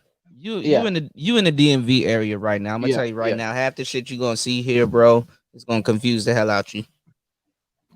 I'm gonna tell you that right now. I'm being dead ass. I like, can you explain that? Like, the shit you gonna see here, especially being on campus, is gonna confuse the hell out you, bro. I'm like, but the DMV is a very diverse, like people from different. That's cultures. why I said it's gonna confuse the shit. It's gonna confuse you, bro. But the DMV cannot be used as a model for entire Black America anyway. But that's fine. No, it's not. But you when you go right outside the DMV, you right in PG County, which is supposed to be like the most prosperous, one of the most prosperous Black cities, which is not. There's a whole bunch of things that you're gonna see that's gonna confuse you, bro. You need to worry about yourself. Like a lot of stuff you're worried about is not. Charles Merchant, stop telling me I'm false. Until you go look up the definition of patriarchy, I don't want to hear it, Charles Merchant. All right, okay. Let me address your concern, right? And good man, look. Hold on for a second. Okay. What I'm fucking sick of is niggas that constantly want to keep giving these fucking white interpretations of what a black man is. Which if you're giving I'm not talking to you, bruh. See, I'm already kind of halfway offended at you anyway, Hammer, because you keep giving a fucking lecture on what black people do in this goddamn country, and you're not even from here. You don't even know the fucking dynamics of black people in this fucking country. You just said that the DMV area could serve as a fucking example, and that's not what I said. I said it can't be used as a model. No, it can't. That's what I said. DC niggas, no, it can't. DC niggas, you could be in DC and go up to Baltimore and the niggas are drastically different. You can leave Baltimore and go to Philly, they're drastically different. You can leave Philly and go to New York, they're drastically different. You can leave New York and go to Jersey, they're drastically different. They may have some commonalities, but they're different. And I know because I've been all of them places. And I said they were different. Okay. Here's the thing. You don't even understand the dynamic. Like when you start talking about like the single mother issue, right? Single mother issue. Mm-hmm. So when you start talking about the single mother issue, let's see, Charles Merchant said patriarchy dictates man expert. So you still didn't go look up the definition. Go look up the definition, Charles Merchant. Matter of fact, let me pull it up. You know, look, and brother, while you pull up, let me elaborate on what you were saying.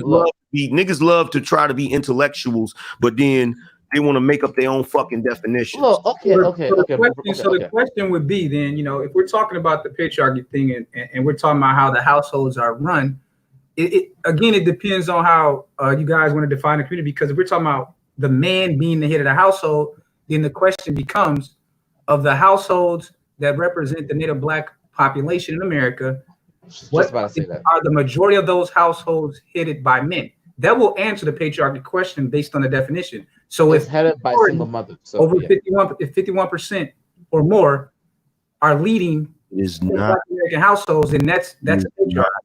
It is not headed by single mothers. Even if your ass is not in the fucking house, even if you as a black man is not in the fucking house, the money you pay in taxes goes to fund those fucking entitlement programs. Yes, but who control? Look, I'm like, we have black men in this space who literally talk about how there's even chicks out here that will get pregnant by a dude that they are not married to, and they will still give the baby the dude's last name. Yeah, but yeah, of course.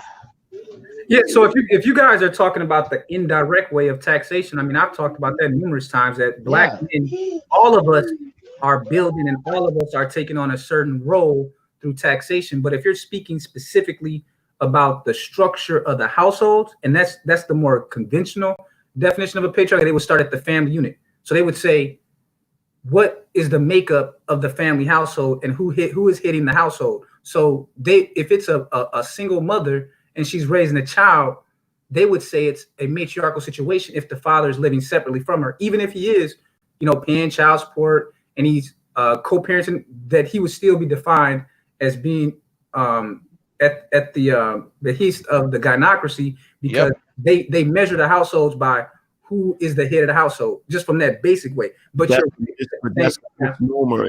That's a misnomer, because the same guys that's sitting here saying, the same guys like Charles Merchant that's sitting here saying that black men don't have a damn patriarchy, they'll say that white men do have a patriarchy, when based upon the numbers, there's actually more white single mothers than there are black single mothers.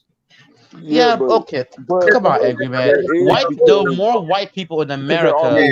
Of course, there's gonna be more. Come on, bro. Yeah, hold on. Yeah. So hold on. Let me hop. I hate when people do this, man. Okay, this is fine. Yo, let me hop in real quick. I'm lost. Y'all, I'm a everybody, let me hop in. I'm back. Let me hop in real quick. Listen, the whole page. So Angry Man was trying to understand. So are you saying that the whole matriarchy thing is no longer a thing, or was never a thing, or a misunderstood? Okay, okay, it's okay. No, not Hammer, not you. I'm asking. Stop. No, what I'm saying is, it's a false matriarchy. It is something that is a. That's what I said. Okay, it's a thing that is it's an anomaly. It's not the true definition of a matriarchy, because if it was the true definition of a matriarchy, these women would be self-sufficient without men. They're not self-sufficient without men. And you hold on, just so you started to say it, but you didn't. So I mean, but I agree with what you're about to say. Now, if I'm incorrect, correct me. But sounds you're finna say socially engineered. Yeah, exactly. So yeah, that's accurate. I don't know why, because So again, the whole. But that's what I said. But see, here's the thing, because this is what happens a lot with black men. We're an anomaly as well with this little American experiment. What happens with black men is we always have the responsibility, but some kind of way we always get the benefits snatched away. Exactly.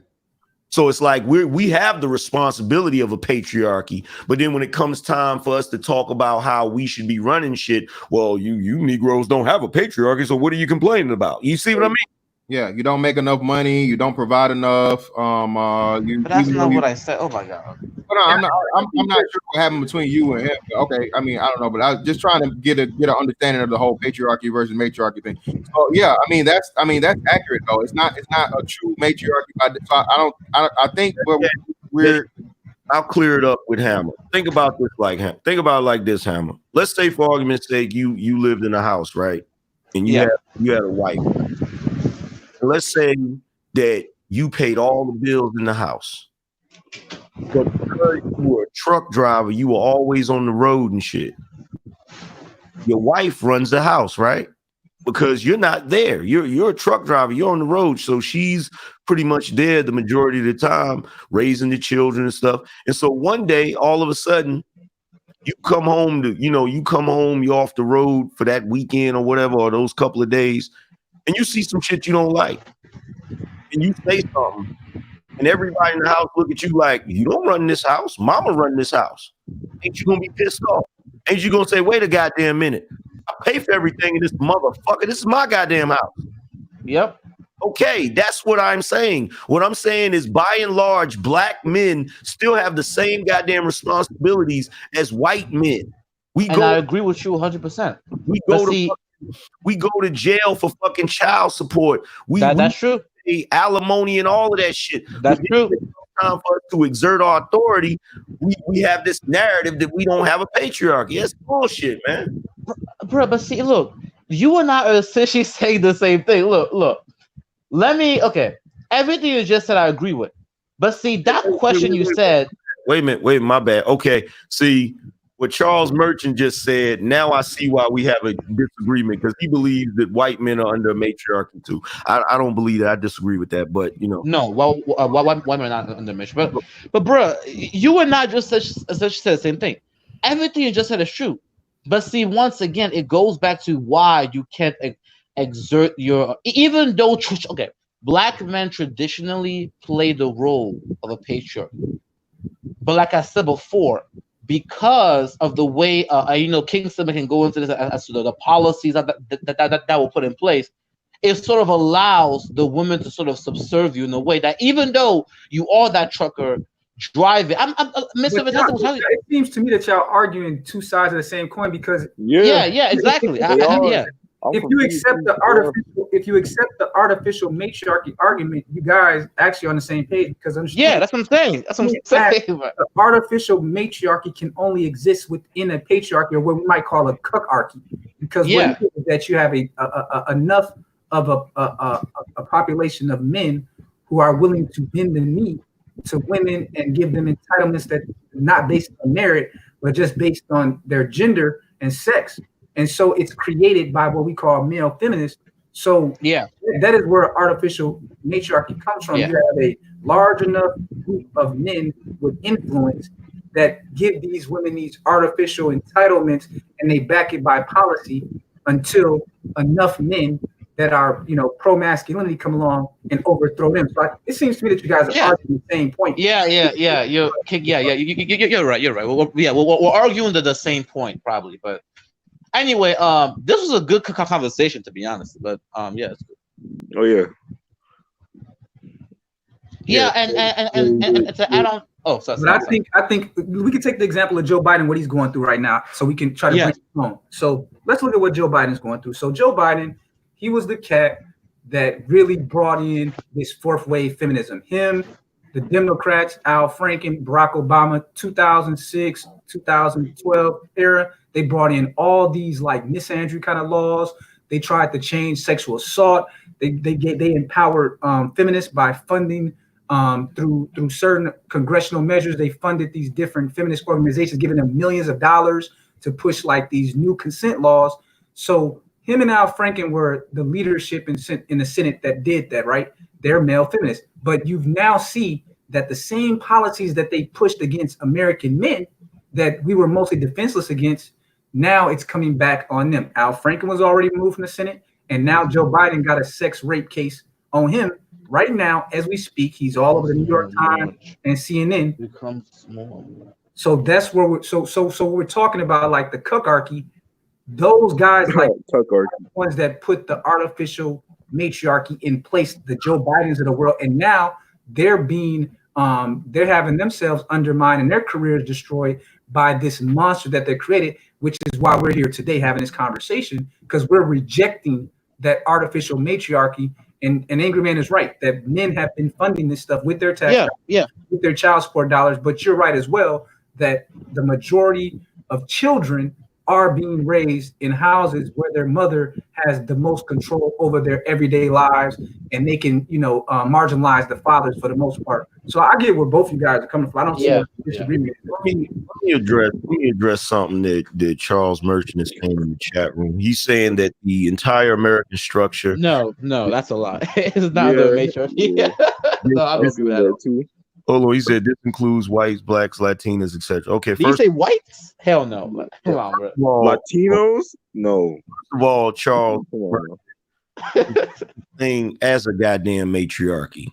And the reason why I say that and make that statement is because the only way any sort of matriarchal system can exist is in an artificial environment.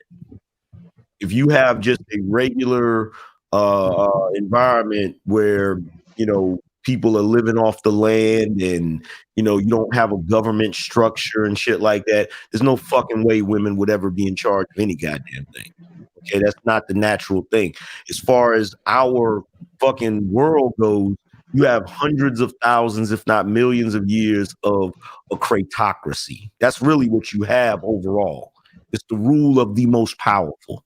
That's really what you have. You don't have a matriarchy or a patriarchy. You have a cratocracy. Okay. So when you're talking about a matriarchy in this country, just because it appears to you that women are in charge of something, you're not counting the fact that the Plutarchs are actually men. The plutocracy have actually allowed certain women to get into positions of power. That's to suppress the rest of us men so that we won't rise up and threaten their rule over the overall society. So no, there's no such thing as no fucking matriarchy in America. You've lost your damn mind. Donald Trump should be proof of that. How the fuck do you have a woman who has what 20, 30 plus years as in government? She's worked for how many administrations? And you have a guy come in who doesn't have any political experience and actually wins the presidency? Like, come on, bro. If it was a matriarchy, we would have Hillary as a president right now. That's true. That's true. Thank you. Is everybody muted up? Not good. Yeah, but here's the thing. To sort of clarify, look, I have a question for the panel, right? Since we finally cleared up the whole patriarchy thing, what do you guys think is going to be the future state of America within, I guess, this new century that we're in? Because right now we have a conservative Supreme Court that could overturn abortion and same-sex marriage. We have the coronavirus situation where, you know, a lot of people are saying that things are going to change. I don't believe that. And on top of that, what we also have on top of that is a lot of affirmative action laws being overturned. So my thing is, we've sort of established the whole patriarchy and matriarchy, the dynamics in America. So what do you think is going to happen in the future of America? How are we going to move forward? So I'll leave it to the panel.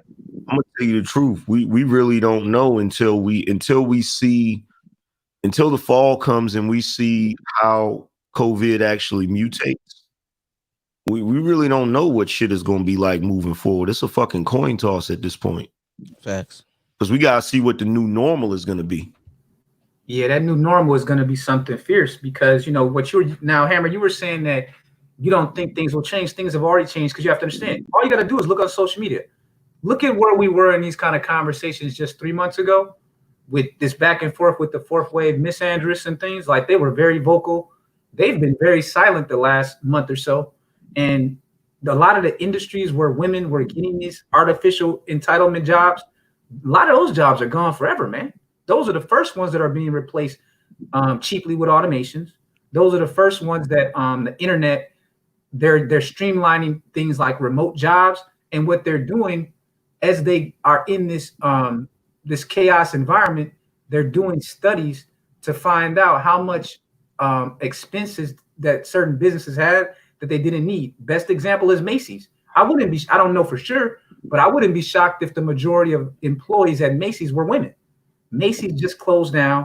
That's all retail thing. It's all female, bro. This is the thing, though. It is. This is what I was telling people that was gonna happen. There's gonna be a whole bunch of people that's unemployed. I don't know if the government's gonna do some type of bailout because these companies can't afford the rent where they are. They already did. Yeah, but I'm saying I'm talking about some more bailouts. Like half them companies didn't take the money and do what they were supposed to do with it.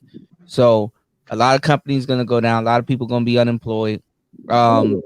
America's not gonna be caught with his pants down again. I tell you that. And you know, well, they can't afford to be, bro. This is the last one. This is the last recession. This is the last recession, depression, whatever you want to call it. Yeah, it won't be nothing after this one. People gonna have to work from their homes. So let's go back to the retail thing. So let's go back to the retail thing. So you guys said that it is a majority of females. Let's just take Macy's. So you got 130,000 employees laid off with no pay.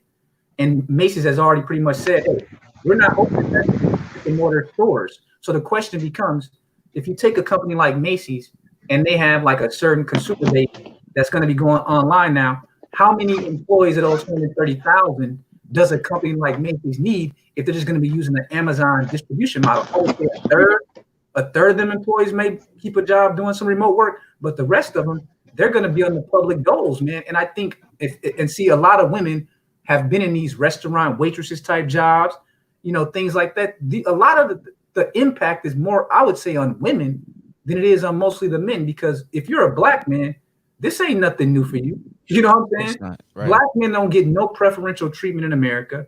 They put in more taxes than they take out in terms of like public policy. So I don't see black men in my family or people I know breaking a sweat over this shit. Hey, bro. Hey, as far as the climate right now, it's like I'm gonna make a Dragon Ball Z reference. It's like when that dude was fighting Vegeta and he increased the gravity. Nigga, I don't even feel it. Yeah. Like I don't know any black men that I personally know about family. No one's sweating this shit, bro. Because see, the 2010 recession, the first ones to be laid off were mostly black men, and a lot of black men that went through that, they were strengthened. And you have a lot of black men that are in trades and things like that. They're more secure. And they're going to benefit because with this whole supply chain coming back onto domestic shores, and then at the same time, while Donald Trump is slowing down immigration and putting on certain prohibitions of people coming in, black tradesmen are more likely, and black working class men are more likely to be the beneficiaries of this moment, because we've been the most neglected black men. We've been the most neglected in this country when you consider how much black men are taxed every year.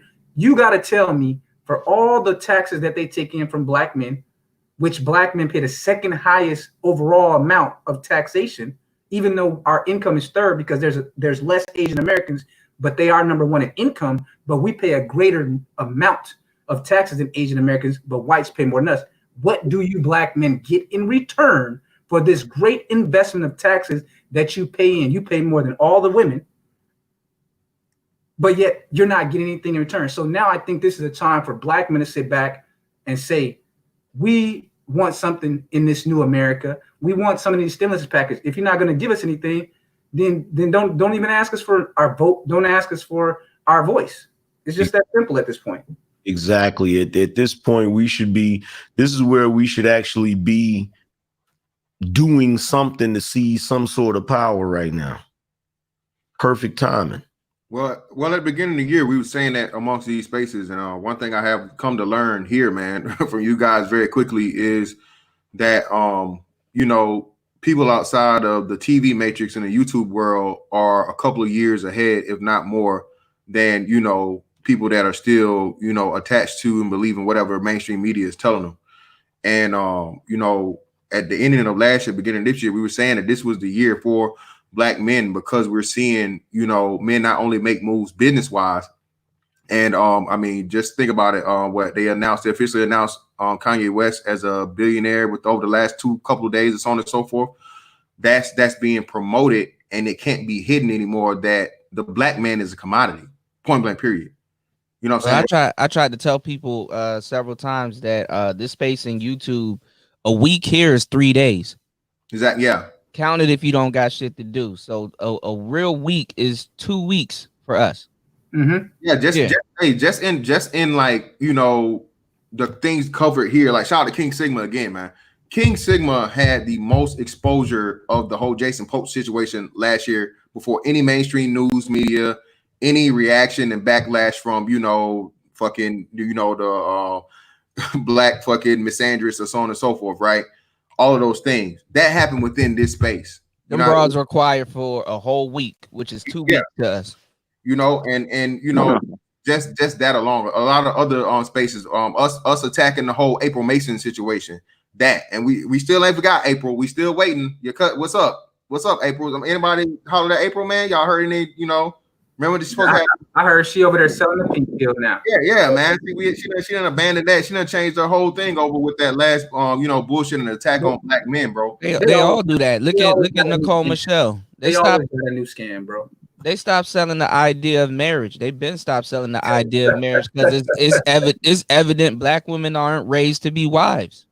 Well, a lot of dudes came to the realization that the woman that they laying next to ain't shit. Them motherfuckers haven't take their bonnet off since the quarantine started. Haven't cooked shit. They don't do shit. They're not like cook more than women. Man, not only that though. Again, black men finally see, and shout out to the SYSBM and Passport Bros and so on and so forth, man, that they actually have options. We transcended the whole 80s and 90s. Your deadbeats, you're down low, you can't do this, you can't do that. And again, the world is starting to see the black man as who he really is because we're telling them who the fuck we are. We're no longer trapped by the lens or the narrative of black women. Thank you. Daytime TV isn't the only, the only show in town. Now you have spaces like the Manosphere, and black men able to come out and make our own shit on our own. And these aren't celebrity, these aren't, the paid for, faces of brands and so on and so forth for the face of these leagues. And these are regular everyday black men, bro. It's guerrilla war. This is the new TV. That's why we need to get it. That's why we need to sit here and get established, because if you go out and go buy a TV right now, it offers YouTube. Well, it's guerrilla warfare now, man. This is what it represents. It represents the people. You know how they say, like, when the military is going to a place, they got to win the hearts and minds. That's what makes this whole technology so unique, is that we are the hearts and mind, and we can speak with our own voice now. But I wanted to jump back on what Fantastic just brought up when he said the whole thing about Kanye West being a billionaire. Think about that. So now you got Robert F. Smith, you got Byron Allen, you got Jay-Z, you got Kanye West. Now, when Angry Man was talking about this is the time when the government is doing these helicopter drops of $6 trillion, black men are well positioned with liquidity, I wouldn't be shocked if, like, okay, let's take a city like Seattle and Vegas. They are the next two cities in line with the NBA to get an NBA team. I wouldn't be shocked if, like, Kanye West, Jay-Z, Robert F. Smith and them came together and said, we need to buy, like, the Las Vegas NBA team and get that franchise, and maybe even get Seattle with, because I heard Garnett and some other NBA players want to get that. So we are in a moment where, like, thinking black men, it's our moment. And like Angry Man said, if there was ever a time for black men to run through the breach, it's during a time of chaos. Yes. Most people are afraid during chaos, but if you look at American history, it's only through chaos that any real reform has ever come. Yeah, and that's all we know. Like, it's like Bane, nigga. It's like we were born in this shit. Yeah, we are the most prepared for chaos, black men. My bad, Angry Man. Go ahead, Angry Man. My bad. Chaos is a ladder, man. Like, you have any idea how many dudes? There's a couple of black guys, I can't remember their names, that actually came up right after 9/11 because they actually bought up a bunch of shit when the fucking prices and shit plummeted because they were anticipating another attack. Mm-hmm.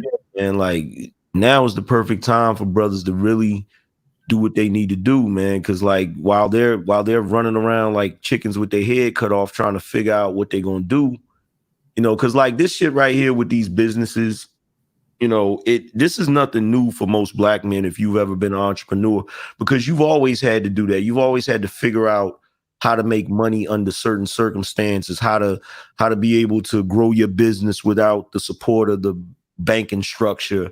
You know what I'm saying? How to be able to maneuver around certain legalities and red tape. So like, all they're going through right now is what black men always go through. So like, now is the perfect time, man. Perfect time. You know what a homeless man told me? He said, during a crisis, we all equal. Yeah. Hell yeah. I was like, damn. He's right. If shit hit the fan and luckily it didn't, but if shit hit the fan in a really bad way, that's when you would see. That's why I can't take all of you know, when we start talking about women and their position and what they're able to do and shit, I can't really take that shit seriously, because if shit hits the fan, they all are gonna stop talking that feminist shit. They're gonna revert back to, oh my God, I'm just a poor helpless woman. They're gonna revert back to that shit immediately. Well, we're already seeing that in this whole Me Too thing, man. We've seen the Me Too just self-destruct within itself by what's the white bitch name? Who's the boss? What's her name? Alyssa Milano, right? Now you got Alyssa Milano coming out and supporting Joe Biden. And when they directly asked her about, well, hold on, Alyssa, I thought we were supposed to, believe all women and so on and so forth. Now she has to retract her statement because now she's trying to get in the political realm or, hold to her political ties, whether she's being, bought and paid for, or she really truly believes in that. Same thing with Simone Sanders, Ray Lewis, in a motherfucking business suit, in a woman, a pantsuit, she out there tackling motherfuckers. Come on, Mr. Fantastic. Come on, bro. Ray He said Ray Lewis in like a business suit. Ray Lewis, though. A woman pantsuit. You didn't see her tackle that bitch on the stage? I thought she was gonna be in the draft. I was waiting for Simone Sanders. I was waiting for him to call her name. God damn it! You want fucking around? You get a jersey. Yeah, man, we're seeing this again. We're seeing this, and especially like you say, in this time across OnlyFans, nigga. OnlyFans had a fucking $1 million, a million person influx. With all right, hold on, Fantastic. I posed a question on the third shift. All right, would you allow your wife or your significant other to have an OnlyFans account? Fuck no. Hell exactly. Would you wouldn't? Exactly. Fantastic. You wouldn't, bro? My wife? You crazy as fuck. All right, but think about it. Now, hold on. Now, that's a two-part question. The other side to the question is, what if you met her and she had one? Would you want her to delete it? Hold on, real quick. Casey, what y'all young niggas say? She belong to the streets, nigga. Yeah, of course. Hey. I'm just trying to say, but listen to what you have, a signed contract that basically says that she gives you like a cut of all of her like earnings, bro. Hey, you still want to do it? It's pimping all over again. Your dignity, man. Look. You still want to do it? I mean, no. Dude, a dude is serious. I know Fantastic was serious because he used his high voice. He said, man, hell no. But think about it, though. On the OnlyFans, you'll be the only guy that she's performing with. So I mean, nigga, I'm not even trying to do an OnlyFans, and I'm a nigga. I mean, I'll be more likely to think about it myself. She's giving you a cut. She giving you a cut, Fantastic. Come on now, man. I mean, I see both sides of the coins because I got a whole bunch of mixed answers and stuff. But like, man, women don't need attention like that, especially if she got a nigga, bro. That ain't even. Bro, if I'm single and I'm out here and I'm one of these young niggas, hey, and I can become a fucking porn star, some shit overnight, and I'm young. I mean, the shit don't affect dudes like they affect women. You know what I'm saying? Hey, it is.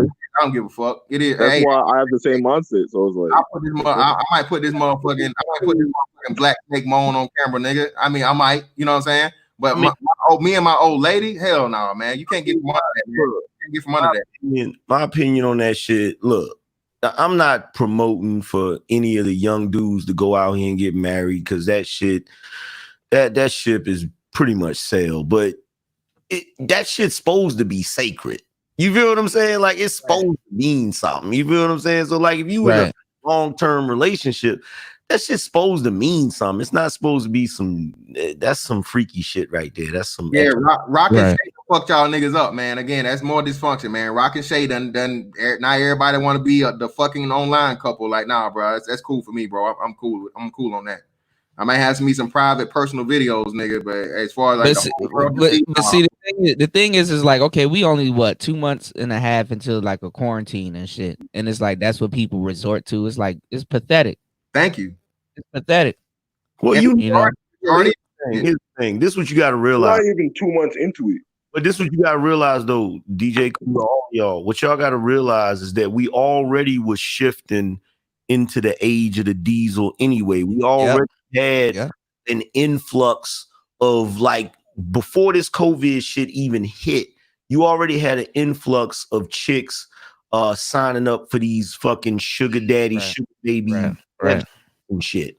The COVID just sped up what was already going to happen. It just made it just put steroids on that shit. And then they had to figure out a way, especially these chicks out here to be doing a little prostitution thing, which, you know, the sugar daddy thing, it might as well be that. But, you know, as soon as that happened, they're like, oh shit, we can't sell no coochie, so we got to figure out something. So of course they're going to run over there and do little cam shows and shit. Yeah, but man, this shit is crazy. Like, you know, there's a lot of square women on these sites, fellas, man. Hey, spend your coins wisely, man. Spend your coins wisely, bro. Nigga, don't spend your coins at all. Just like you do music, motherfuckers steal that shit. Fuck out. Wait for it. Wait for somebody to steal it and go watch it for free. Make them hoes earn it the real traditional way, nigga. There's no way you can porn in 2020. You a lame. I'm cool if you niggas want to actually buy actual fucking vagina that you can touch, feel, and fucking explore and penetrate. I'm with it. But buying digital pussy, bro, you are lame as fuck in 2020, bro. Yep. And they be dealing with like the most weirdest of weirdos, man. Like all these fetish ass niggas, man. Oh man. Like your woman shouldn't even be nowhere talking to no nigga about sex at no point during the relationship, especially if both of y'all went before the Lord, man. Like these motherfuckers are crazy. I'm gonna tell you some real shit. If you got a chick that you find out is doing that shit, man, behind your back, that's an immediate dismissal, nigga. You supposed to cut it that day, nigga. Right. Hell no. Right. Them walking papers that day. Fuck that. And some of y'all dudes don't even know because to them, you have no business being on there. Same with them. They have no business being on there. Get the fuck out of here. If a dude called this chick on there, she's like, well, what was you doing on there? Bitch, what? Right. No, because they will pull that on a nigga. Well, what was you doing on there? Looking for your ass. That's the answer. Finding you, bitch. That's what. Finding you.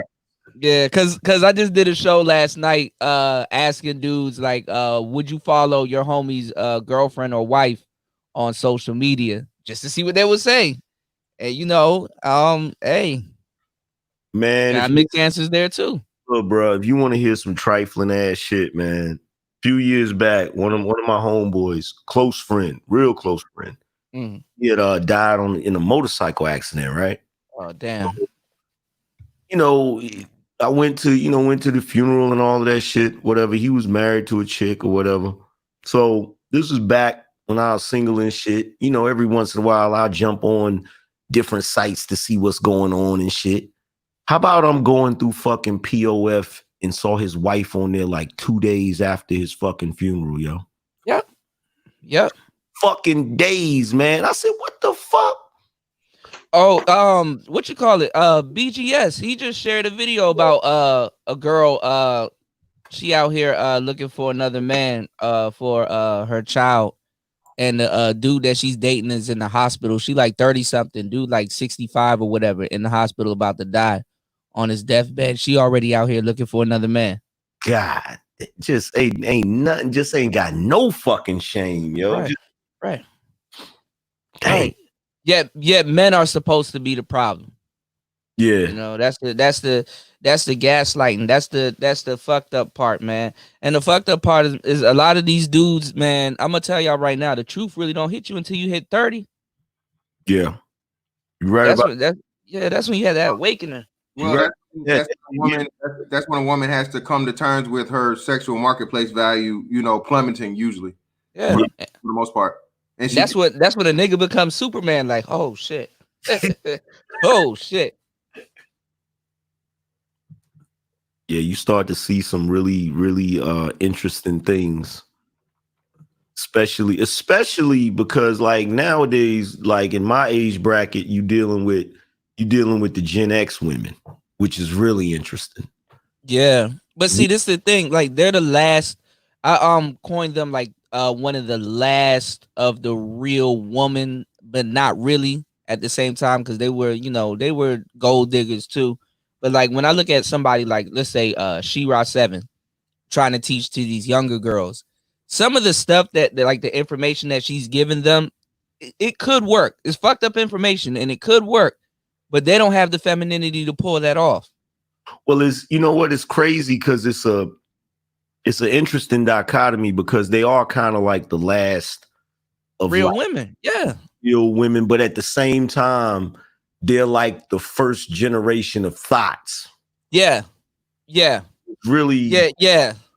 You know what I'm saying? Yeah. I peeped that too. Yeah, they're the first generation is where it's like, because that's just like when I was on I think I was on Bernard Riley's show, and I think Faith was up there, and I said the first thing you would have to do is throw away the whole generation X women, and she almost fucking fainted because I said that shit. But that's some real shit. Like Gen X chicks ain't shit, man. For real. That shit, a lot of it began with our generation, with the just having no shame. Like I remember being a kid in school, like a teenager, and you could still see the distinction between the chicks. Like you could see the smart chick, the quiet chick, and then there would be like, in every group there might be like one ratchet chick, and everybody would try to stay clear of her. But shit, now, right.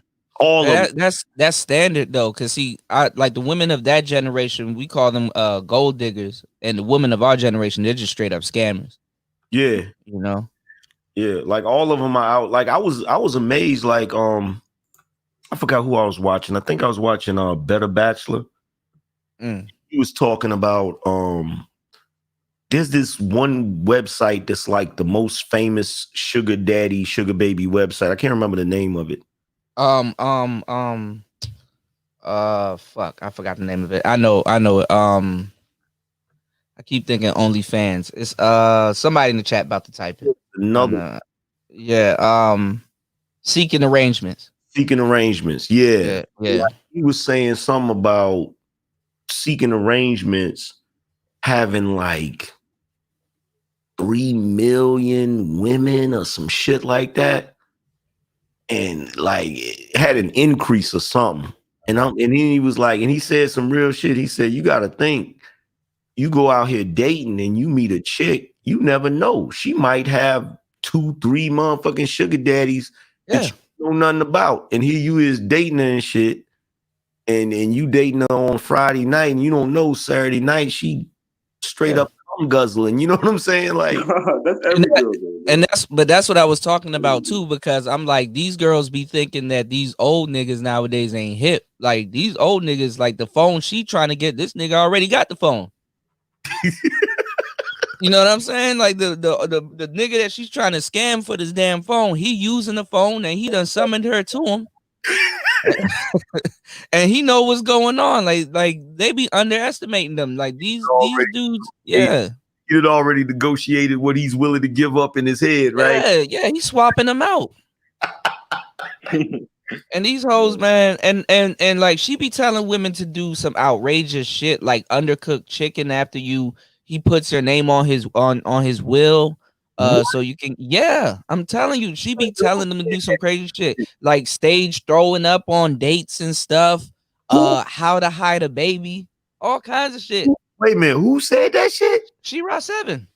Oh man, that shit. I'm telling you, I got a 3rd-degree black belt in that woman's bullshit. I know exactly what she about to do and say. Damn, that's fucked up. She a real one though. I'm gonna tell y'all right now, she a real one. Like if you were out there or you needed somebody to give instructions, I could tell she been up under some instructions, but she a loose cannon. She got a trick of a husband, already got 2 kids with him. You know, it's just a lot of shit that's going on. She got books out, all kinds of stuff. And I've literally seen other women's fan bases, like the April Masons and the Nicole Michelle's and all them. I already seen them lose people to her. She's the AMS of female dating coaches. And the thing is, now this is the thing, y'all, and this is what I really didn't talk about during the series, but I did, but you gotta get ass deep in that series, is y'all be thinking these little hoes be on her line. No, it be these attractive women. If you go into her chat room and just sit there and watch, there's a bunch of attractive women in there. Attractive women that you will definitely, whatever your speed is there asking stupid ass questions. But yeah, you can't. But see, that's the thing. That's one thing that my generation definitely understood is like you can't really trust none of them like that because you know what I'm saying. They all be on some scheming and conniving shit. Like you can't trust them as far as you can throw them.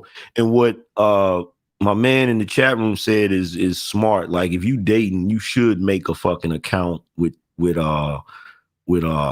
fans only and seeking just to make sure that The vetting process is gonna have to change too. Oh man, we're at a transactional stage now, man. I mean, Yeah. one thing that COVID has shown, man, like I'm sure that all you brothers use Instagram. Like Instagram has become a strip club. It's a speed dating service. It's a Lonely Hearts Club. It's Pornhub, all wrapped in one because the OnlyFans, it's like the hub for all of these OnlyFans hoes. So it's like they own Instagram, but then they got their OnlyFans information on there. I'm just shocked at how damn near any woman that is like a universal 6 in America thinks that she's an OnlyFans model. It's like we've reached a point where it's almost like a transactional relationship between American men and the women on average. Like it's just transactional now. Well, the thing is, it's always been like that. We just never spoke about it. That was really the elephant in the room. You know, hey, look, you do this, I do that. We kind of just covered it up with emotions. But the thing is, you know, once prostitution and all that shit is legal, everything is gonna correct itself. Oh yeah, that's coming. Like we're like ugly girls gonna go back to being ugly. You know what I'm saying? They're gonna know you gonna know your number. Oh yeah, that's prostitution to change the game because that's pretty much something that even the Democrats, they're not doing it for you and I, for men. They're doing it for the benefit of the female. Yeah. Well, no, feminism is pushing forward. Yeah. So. No. That's again, as usual. Women don't understand what they're truly asking for and what they're getting into. They think it's a feminist move and as a whole, you know, women's liberation and is my body, my choice, and you know, women taking back their sexual power. But what they're gonna find is no, it's a Faustian bargain. It's a Faustian bargain because in any business dynamic, who controls the market? The people that not the suppliers, but the demanders. Okay.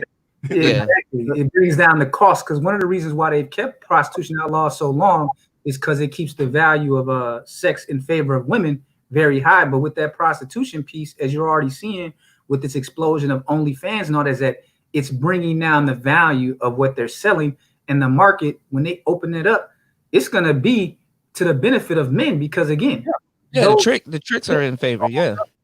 Well, listen, man, and again, this OnlyFans thing is just softening up, the American opinion of sexuality and selling sex and so on and so forth. And they've already been doing that with social media. They've been beta tested on social media. Well, they've tested it now. This is the real deal because this is the real deal. Yeah. I mean, okay, I'll give an example. All right, so I was on my Instagram and it was this like Mongolian Chinese woman who she's an Instagram model. She's nice, right? You know, she's nice, but she ain't like a 9 or a 10, but she's like a solid 7.5 with got a banging body, right? On her thing, she has like these different uploads that she's putting up, just a regular female showing off outfits, but then it says right there on one of them like, oh, I don't got my OnlyFans page yet. So she done already did the soft sell to let the people that just happen to see her on the timeline, let them know like, oh yeah, that OnlyFans is coming. But you just think, okay, well, I just thought the female was just posting pictures for, brothers to look at. But now these hoes all see themselves as a commodity. So feminism has come full circle. The whole point that they claimed for feminism, we know the real deal, but I'm saying they claimed that it was about female liberation, stopping objectification, but we've actually come full circle and they've actually become like purely objectified. But I guess the difference is that they have control over what they're selling versus like the old days where it was more organized or it was pimping. Now the women have like an outlaw culture that's supported by the technology. But that prostitution, that's gonna really show women what their true value is to most men. They're gonna find out that most men only want casual sex from the average woman. Well, the price of pussy already was damn near in the fucking toilet $40. Yeah, $40. You know what I'm saying? Like, but then at the same time, what you were saying, DJ Kuda, that shit is 100% true. It's always been transactional since the beginning of time. It's always been a transaction between men and women. It's always been transactional. It just depends on what you're willing to give and what you're willing to fucking accept. You know what I'm saying? But once you figure out that it's transactional, you can avoid a lot of stupid shit. Mm-hmm. Yeah. It's gonna be interesting to see what that marriage rate looks like in 2030. Because if it's like, what is it at 28% right now overall or something like that? Yes, we'll see. They're gonna blame everything on the men and be like, well, we did this because we wanted to fulfill a service, and we're just trying to be with y'all. It'll be too late then. It won't matter. I know. Yeah, I know, but they're gonna still do it. They're gonna still do it. It won't matter. You know that Utah already pretty much approved polygamy out there, because before a long time, even though they had the polygamous religion, it was accepted at the cultural level. Mm-hmm. The legislatures now have decriminalized polygamy in Utah, and the Supreme Court has already said that they support polygamy too. So you're gonna have polygamy passing this decade. You're gonna have legal prostitution passing. I mean, I don't know what the world gonna look like. But like I said, they wanted to do it, because if you call up a working girl right now and just be like, hey man, look, I'm gonna pay you some money, come through. Mm-hmm. She's gonna be like, yeah, okay, and just be like, okay, what I need you to do is, vacuum up that shit over there and clean out my fridge and sweep this floor. Right. Oh, you sure you don't want? No, I don't want that. I'm cool. Just vacuum the floor right there. I got the vacuum right here already out for you. Sweep the floor and just clean my fridge. I'll pay you the money. She wants to. She wants to do something sexual. Yep. And bounce. Or pay her to come over to cook you a pie. I think what you're talking about is competitive advantage and comparative advantage. What's going to happen, because the market is going to be so saturated with women offering themselves for cash that it's going to be the price of chips. Yeah, like the price of a bag of Fritos. Women are going to have to offer something extra besides just the box and a BJ. But hold on, King Sigma. Mm-hmm. Her vagina is priceless. How could you do that? On it? Every commodity got a price on it. You see what's going on with oil right now? They said oil this week is going to be negative 100. People didn't even know that you could have a negative 100. Yeah, shit was negative 37. It reached a negative 40 over this past last weekend, I think. Yeah, negative 40 on a barrel of oil. They talking about gasoline prices gonna be like 99 cents next Friday. So they said it's already hit that, bro. We see that, bro. It's over with. Again, if you see dollar gas prices in the States, bro, it ain't no returning from this shit.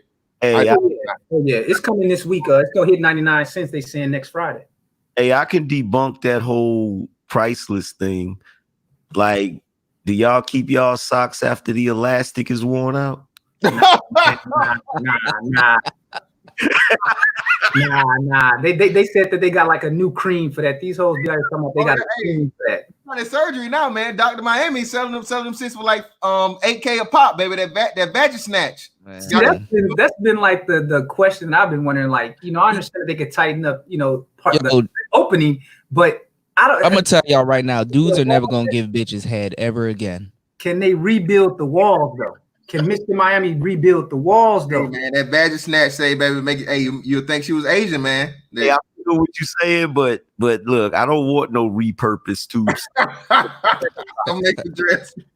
That healing factor. You got a logo on your.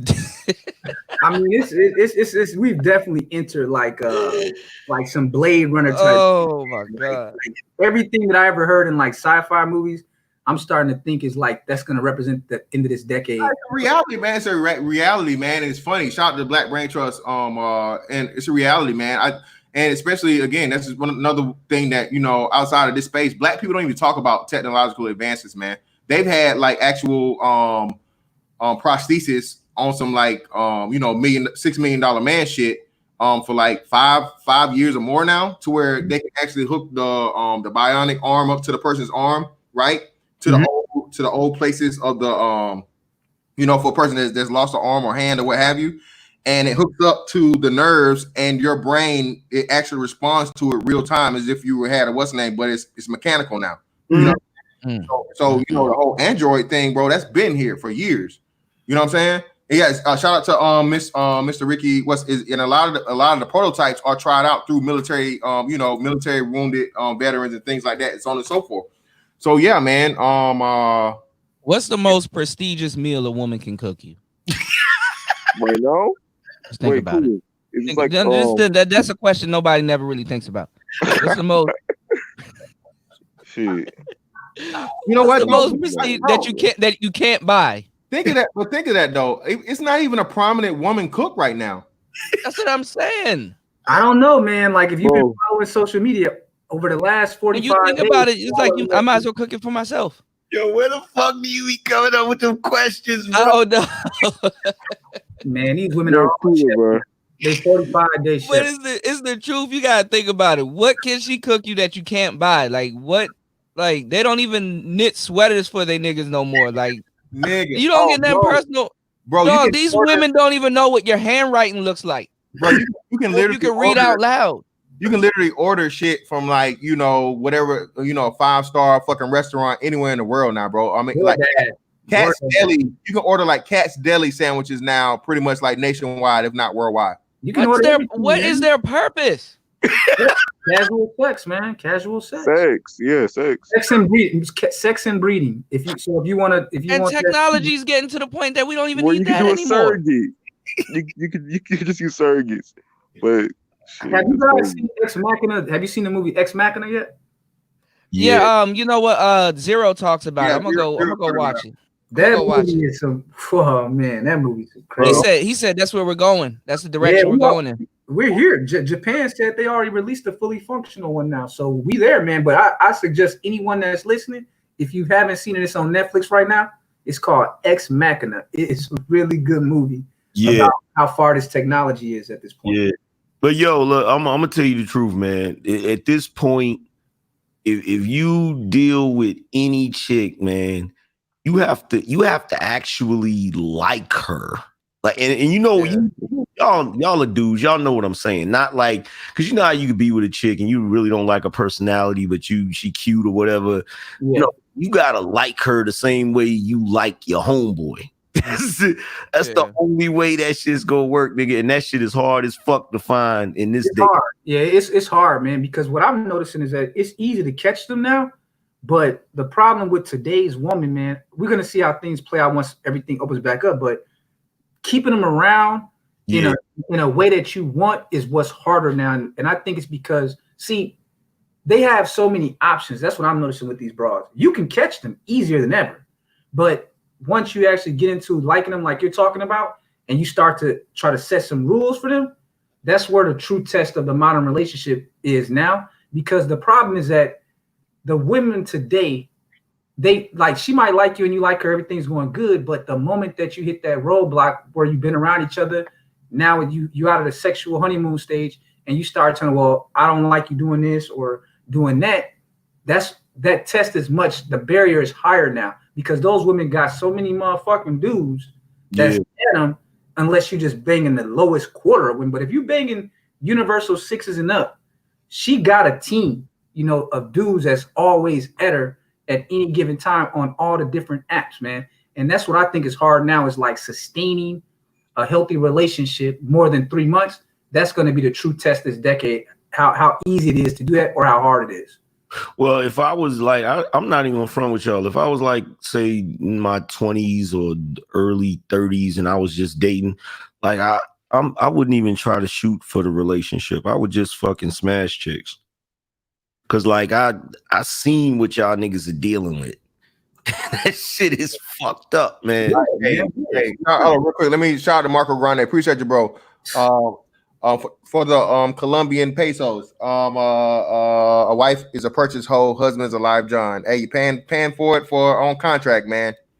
The women that's looking real good right now, like I never had such an appreciation for like Muslim women as I do now, because in my daily life, I just noticed where I see the difference in American women is when I run across like Muslim women and women that are raised by their father. Like I think it's at the point for me that I can't even see myself in a relationship unless it's with a woman that comes from like a Muslim type culture, a traditional culture, or she has a really good relationship with her American dad. If it ain't in that category, I just can't see myself doing anything long term anymore, man. You know what, Sigma? You know what's going on, Sigma too. A lot of dudes are starting to do that, and like Angry Man said, these young cats ain't even thinking about relationships, bro. Yeah. All they gotta do is dive into the DMs, and it's automatic pussy. I got a couple of cats, you know, that I deal with. It's cool with me. And they younger, you know, they in their early 20s and shit. And these dudes be telling me, bro, there's one cat, and this nigga just dodged a bullet, by the way, because he wouldn't stop raw dogging.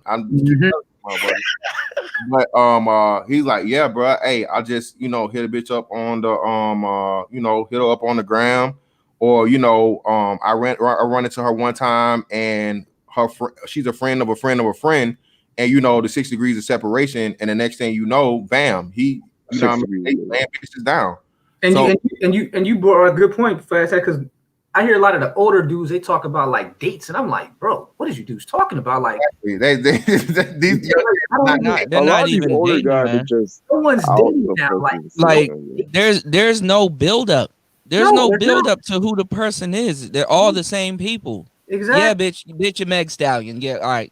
Take but your a lot Come of on. dudes, like especially like over 50 type dudes, like I think where they don't understand is that today's woman, man, is more aggressive, and they can do so much without having to confront you in public, just on the DMs. Like if she thinks that you have a cute picture or whatever, or she saw a nice post, they will just hit you up. It ain't no dating. You date after you bang them. See, that's where everything is backwards. Like you bang them and then they want to date you afterwards, and that's why it don't really work out long time. They got to check your stroke, man. They got to check your stroke. Yeah, but Casey out here with these young hoes with me, man. He know. Yeah, they all about the same. Facts. Yeah, there ain't no build up, bro. Y'all generation is done. And then when I talked to Hammer and who else? It was another young brother I talked to. They were talking about like having a family and all this other shit. I'm like, bro, y'all, I don't know. No, not CC. But I was like, bro, y'all don't even eat at the dinner table no more. Like, what is a dinner table? What is a dinner table to y'all niggas, man? Y'all just put y'all bills on the damn dinner table and some other shit. Like, what is a dinner table to y'all? Y'all don't sit at a dinner table anymore. They don't even have dinner tables anymore. Yeah. With these young girls, you got to cook the meal. I know you got to, because I was trying to tell y'all, the millennials, we had the little microwave queens like these. They didn't know how to use an easy bake oven because they don't cook no more. Like KC, I'm telling you, if you really want to know that you got game in your generation, get your girl to cook you a pie from scratch. So based on everything that y'all saying, though, everything y'all saying, are we gonna become Japan? Like, so I'm just kind of curious because you got Angry Man saying what he's saying and DJ Kuda, right? So if everything that we're saying is true, how can a society sustain itself? Can a society sustain itself when the normal relationship is bachelor bachelorette, or can we gotta be something else? I know for a fact we can't be nuclear family minded like that. But not like that. Model for that, though? Is there any model? I don't know. And it's this false polygamy, because polygamy is going on either way that we look at it. Bro, that's what I was saying, and that's scary. Well, not that, and what like Zero said, man, and y'all referencing it earlier with the Ex Machina thing, man. How far ahead that China, Japan, and just like the Far East is, man, with this, artificial womb technology and being able to have kids without actually needing a human host, bro. That's the way of the future. And again, furthermore, they talked about this a couple of years back. This whole, pretty much gene selecting as to where you can pick the gender of your child, the color of the eyes, the color of the hair, how tall they're gonna be, and all these things, bro.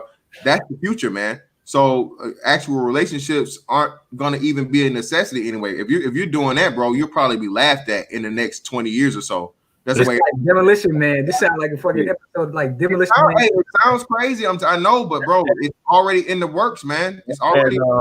That's that Gattaca shit. Y'all never seen that movie Gattaca? No, I heard of it. I never saw that one. Yeah, like they had a movie that came out back in the fucking shit. Back in the damn 90s, I think, late 90s, called Gattaca, where basically everybody that had children, they would go to a fucking fertility place, and they would tell the people what they wanted the child to be, whether they want them to have the traits of like somebody to become a president, whether they wanted them to have like certain type of hair, just like Mr. Fantastic was just talking about. And the movie is like, there's one dude, he's like, his parents give birth to him the natural way. And like the whole movie is about him trying to keep up with his brother who was born through that whole process, right? So at that point, if you was born a natural way, you couldn't get a good job and shit. You had to be like a genetically engineered person. And so like for him to get a certain job, there was a dude he knew that was genetically engineered, but he had an accident and he had to be in a wheelchair. So whenever he went to work, he would have to use this dude's like fingerprints. He would have to use his fucking hair follicles, his urine, all of that shit. Shit was crazy. You should check it out if you get a chance.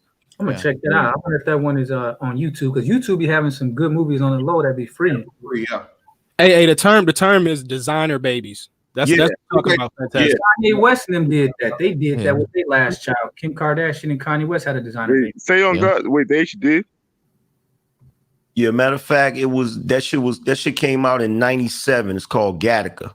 Yeah. Well, they got the artificial womb and they got male birth control pills now too. So like, I don't trust that shit. Yeah, I mean, you don't have to trust that shit, but But hey, man, times are changing, and slowly but surely, women are getting phased out. Not even slowly, fast. Very fast. Oh yeah, man, bro. Things are only gonna get faster, man. Right? And then you look at what they're doing right now. They're just twerking online. Don't even know what's going on. Twerking online. And not only that. I mean, they're passing this down. This is what, like you said, instead of femininity, cooking, anything that would be a normal, wifely duty. That's what they're passing down to these young girls. These young girls, you don't think these girls that are 13, 14, or however you heard or know about the influx of OnlyFans? And just think about it, man.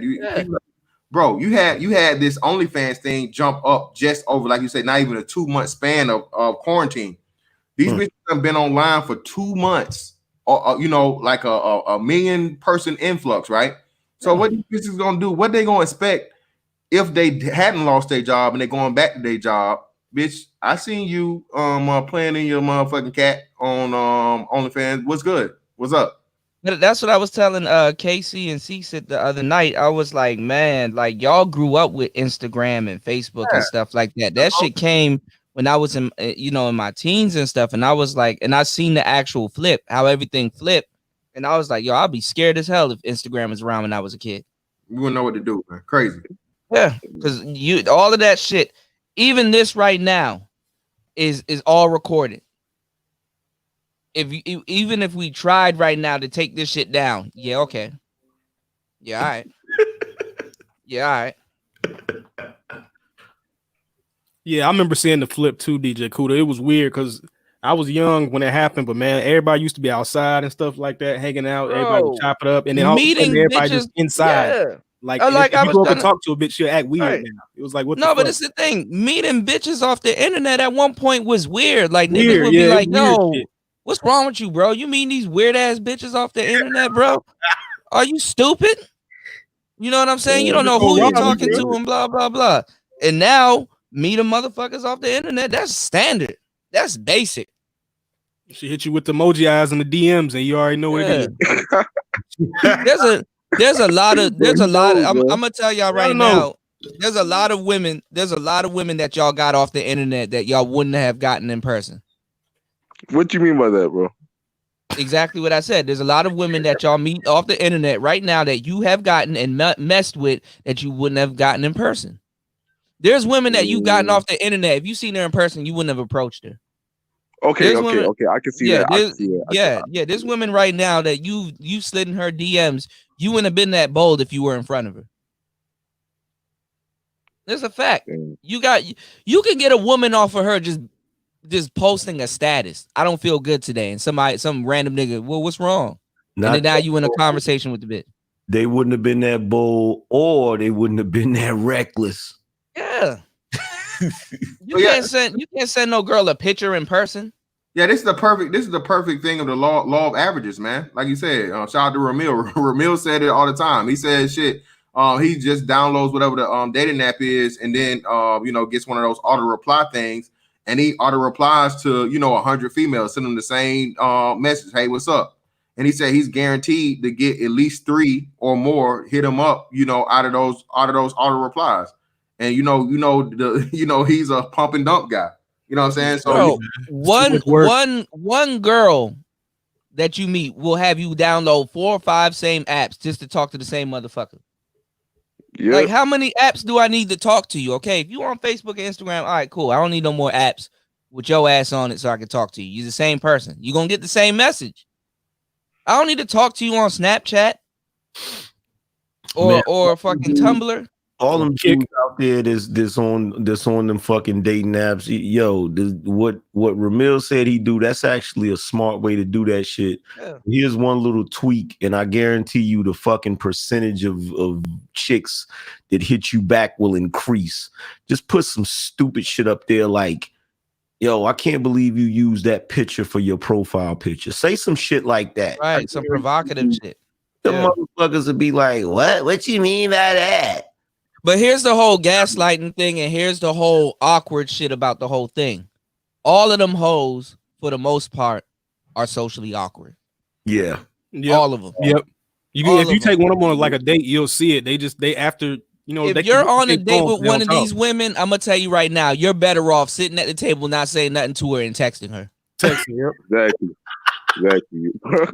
Bro, Kuda's right, bro. I mean, I can't even. I'm telling you the honest to God truth. They're all socially awkward. They don't know how to hold a conversation yet.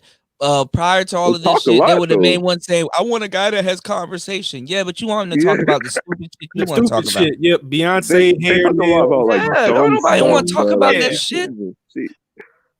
So that's why when I tell y'all, when y'all converse with them, you got to ask them open-ended questions. Women are always going to give you the information to catch them or give you the information to ask the next question and catch them. They teach you. If you talk to women long enough, they teach you how to catch them. That's fact. All of them. You gotta open them up. Like a woman will say she'll do all of this freaky shit to you, and then you go on a date with her, and it's like she's like, you have to open her up. It's like, where the freaky shit at? Like all the shit you said you were gonna do. Now we're out on a date and you're shy as hell. You said you want to bring a friend and shit. Like y'all niggas, man. I'm sorry. I don't know what y'all finna do. Like Gen Z, yeah, I get it. Y'all don't give a fuck, but like y'all missed out on the golden age of dating. Like I watched the golden age of dating like crumble. I hate right before me. I hate to tell you, DJ Kuda, but we kind of killed that shit because I did some research. Look, in my late 20s, niggas, we was already doing Netflix and chill. Yeah, so, we kind of killed that shit because like you gotta think like, let's see, when I was around I think 25 years old. That's when like books like The Game and Mystery. By Neil Strauss. That's when that hit the scene. And like when that PUA culture hit the scene, that's when I watched it crumble. We stopped dating. We refused to fucking date because cats was looking at it like, yo, we was getting taken advantage of. So, we kind of killed that shit. Yeah. So I watched it crumble. That was and that's what I said too. That was like the beginning of it because after a while you didn't have to really have a phone game no more. Like after a while it was like, because women were turned on by the sound of a man's voice, like, and guys, we were turned on too because the woman had to describe herself. Now she don't even have to there's no build up. She don't have to describe herself. Like you can see her on Instagram, you can see her shaking her ass in the club the week prior before talking to you, and then now she's this giggly little innocent. Like no, drink the Hennessy and twerk again. But there's also a benefit to that too, bro. Because there is. You don't gotta be talking for days to find out what it is. And then you go meet that motherfucker and you be like, God damn. And you be like, yo, I'm gonna run down to the store real quick. Right. No, but see, this is what a lot of dudes don't realize. You know that build up, right? Nah. There was a bunch of surprises in it. Because for real, I mean, look, dudes, check it out. Some dudes don't mind dating a freak, right? All right, the innocent girl that's like, you know, like the girl that's on the dance floor with all that revealing shit on. That's not the freak. It's that little innocent girl in the corner sipping the daiquiri that's quiet. That's the freak. She will surprise you, right? If you see this girl's Instagram, you see her doing all this other shit, and it's like, damn, there's not even no build up to surprise me that damn, this person a freak.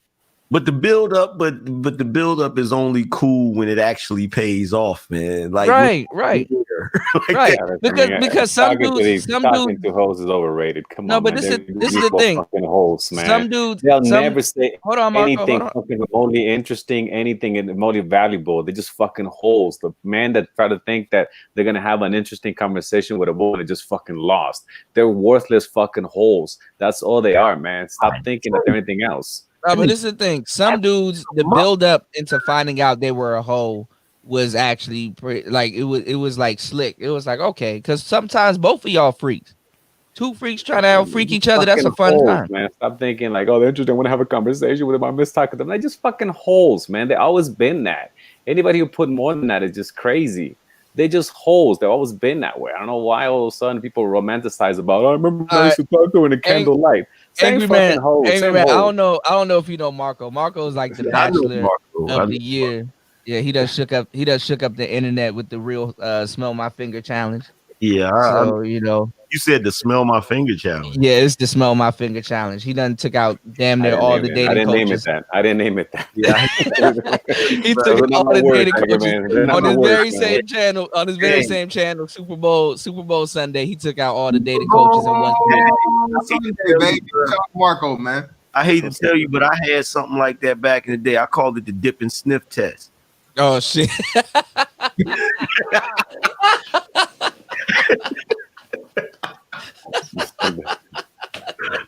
But now what I've been on lately though is the cam up and yam up test. Yeah, Grinch pushing that heavy. Yeah, y'all gonna have them shook with that camming up shit. A lot of non-avies and they hop on the panel and they sound like they got gravy in their throat. Nah, see, they can't just they got a yam up too, man. They like got yam up too. Yam up too. Like if they gonna be a thing, they might as well twerk or something. Okay. I mean, they do it on every other night. Hey, they do it on every other night.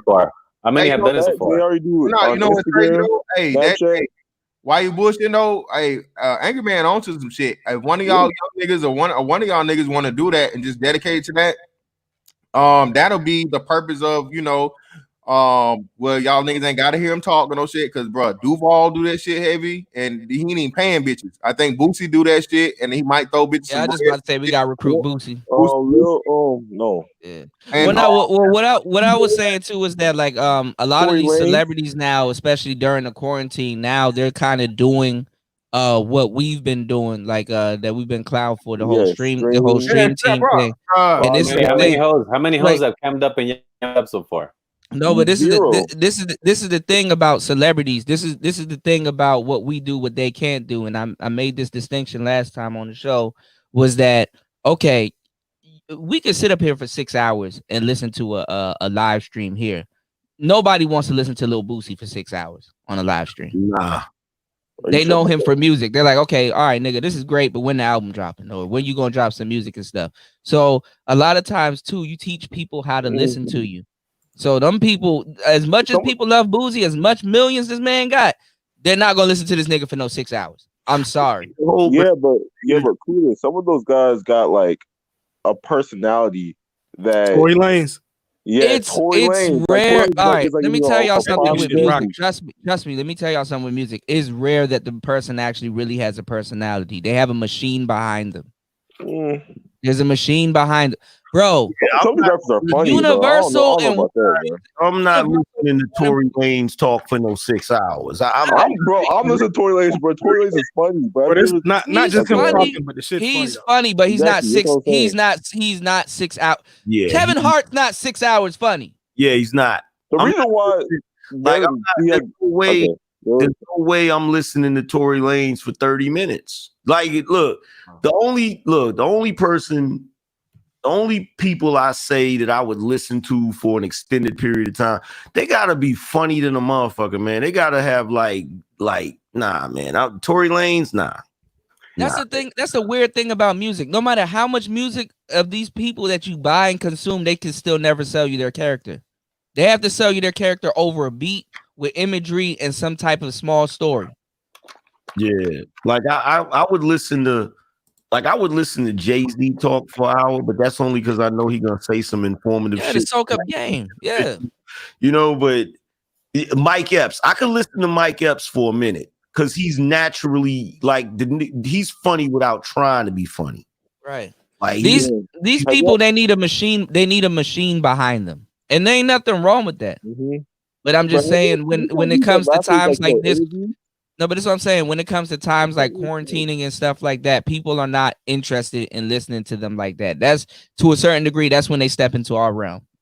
But that's why I said what I said about because like I got tired of chicks like coming to people's channels and shit with little fake icons, and then they get all the little sweet voice, and then everybody be treating them all nice and shit. And I'd be like, man, fuck all that. Cam up and show everybody what's behind that voice, and yam up. Since if y'all can do it for Bootsy, you could do it for these other niggas. Fuck it, you could do it for the manosphere. That's how I feel about it. The pictures or the avatars, what the fuck they show? I don't want them to fucking show their face. You have a purge.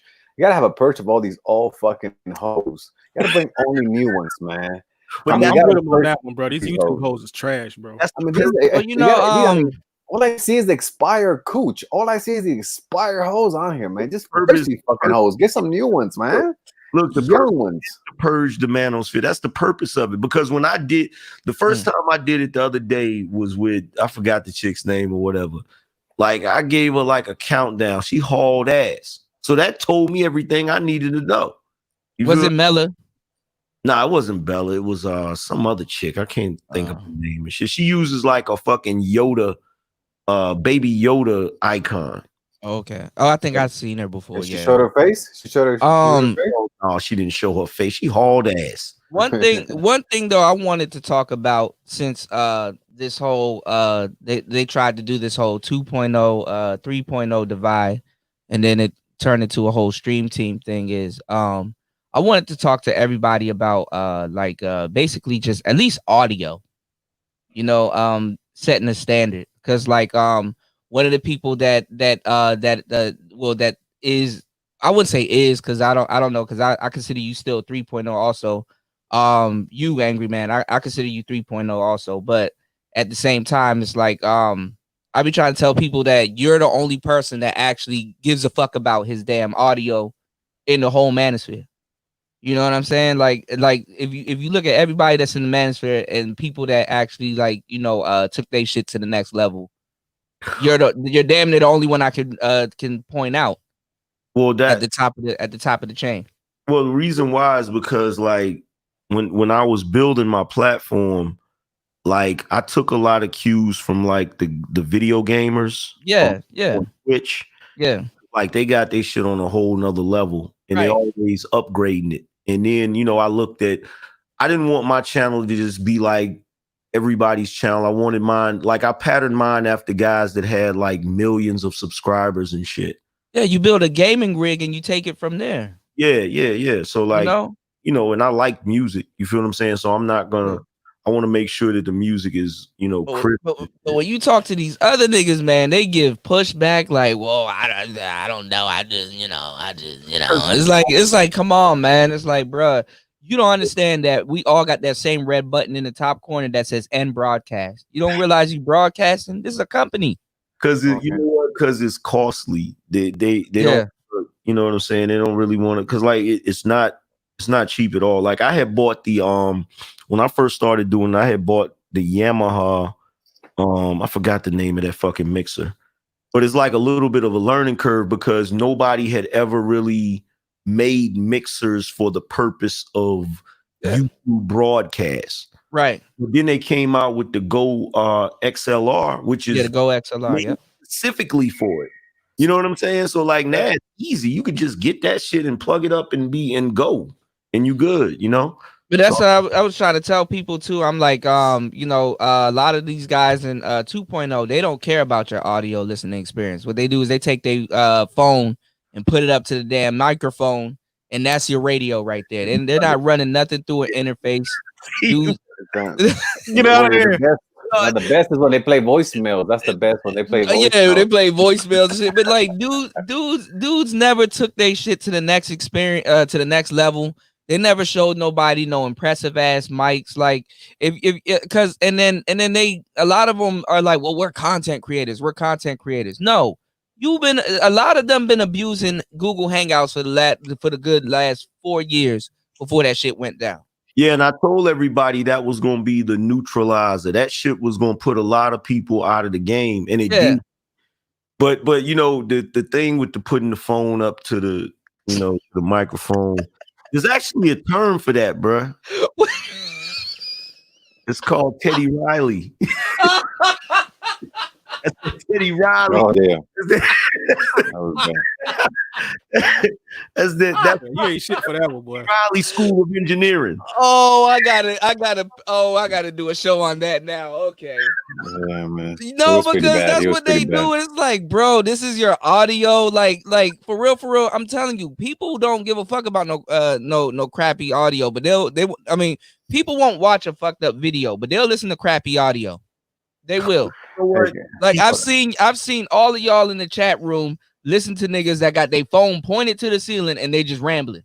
And I'm like, what the fuck is wrong with people? Like when I first started, that was one of the main things that a lot of bigger YouTubers would always stress. Like I got tips from Roberto Blake. Yeah, right? Roberto Blake, Epos Vox, Podcastage, there's a whole bunch of people. Yeah, he actually I actually asked him for advice. He actually emailed me back and he was like, yo, the biggest thing, bro, is like, audio. You don't have the money to get like a really high quality camera at first.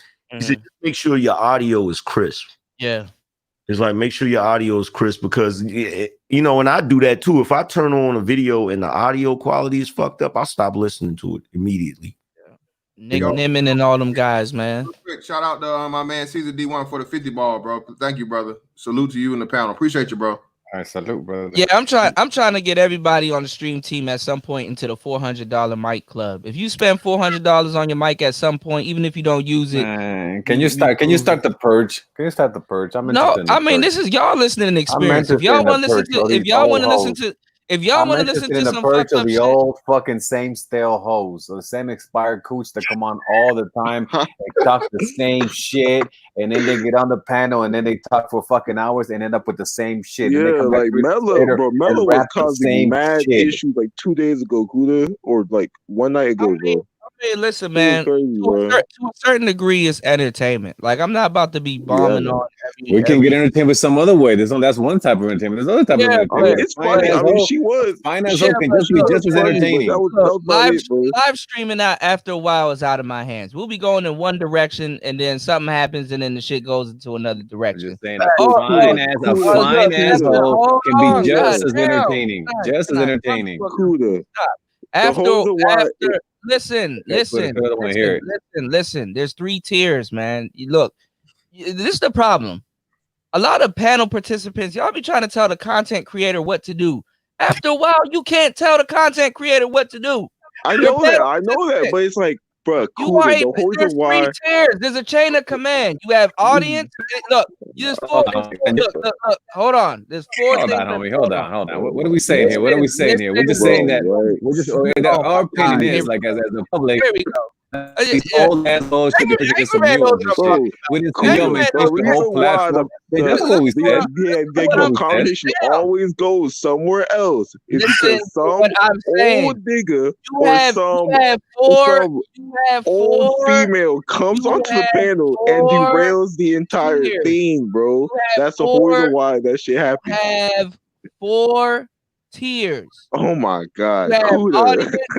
You're making this complicated, bro.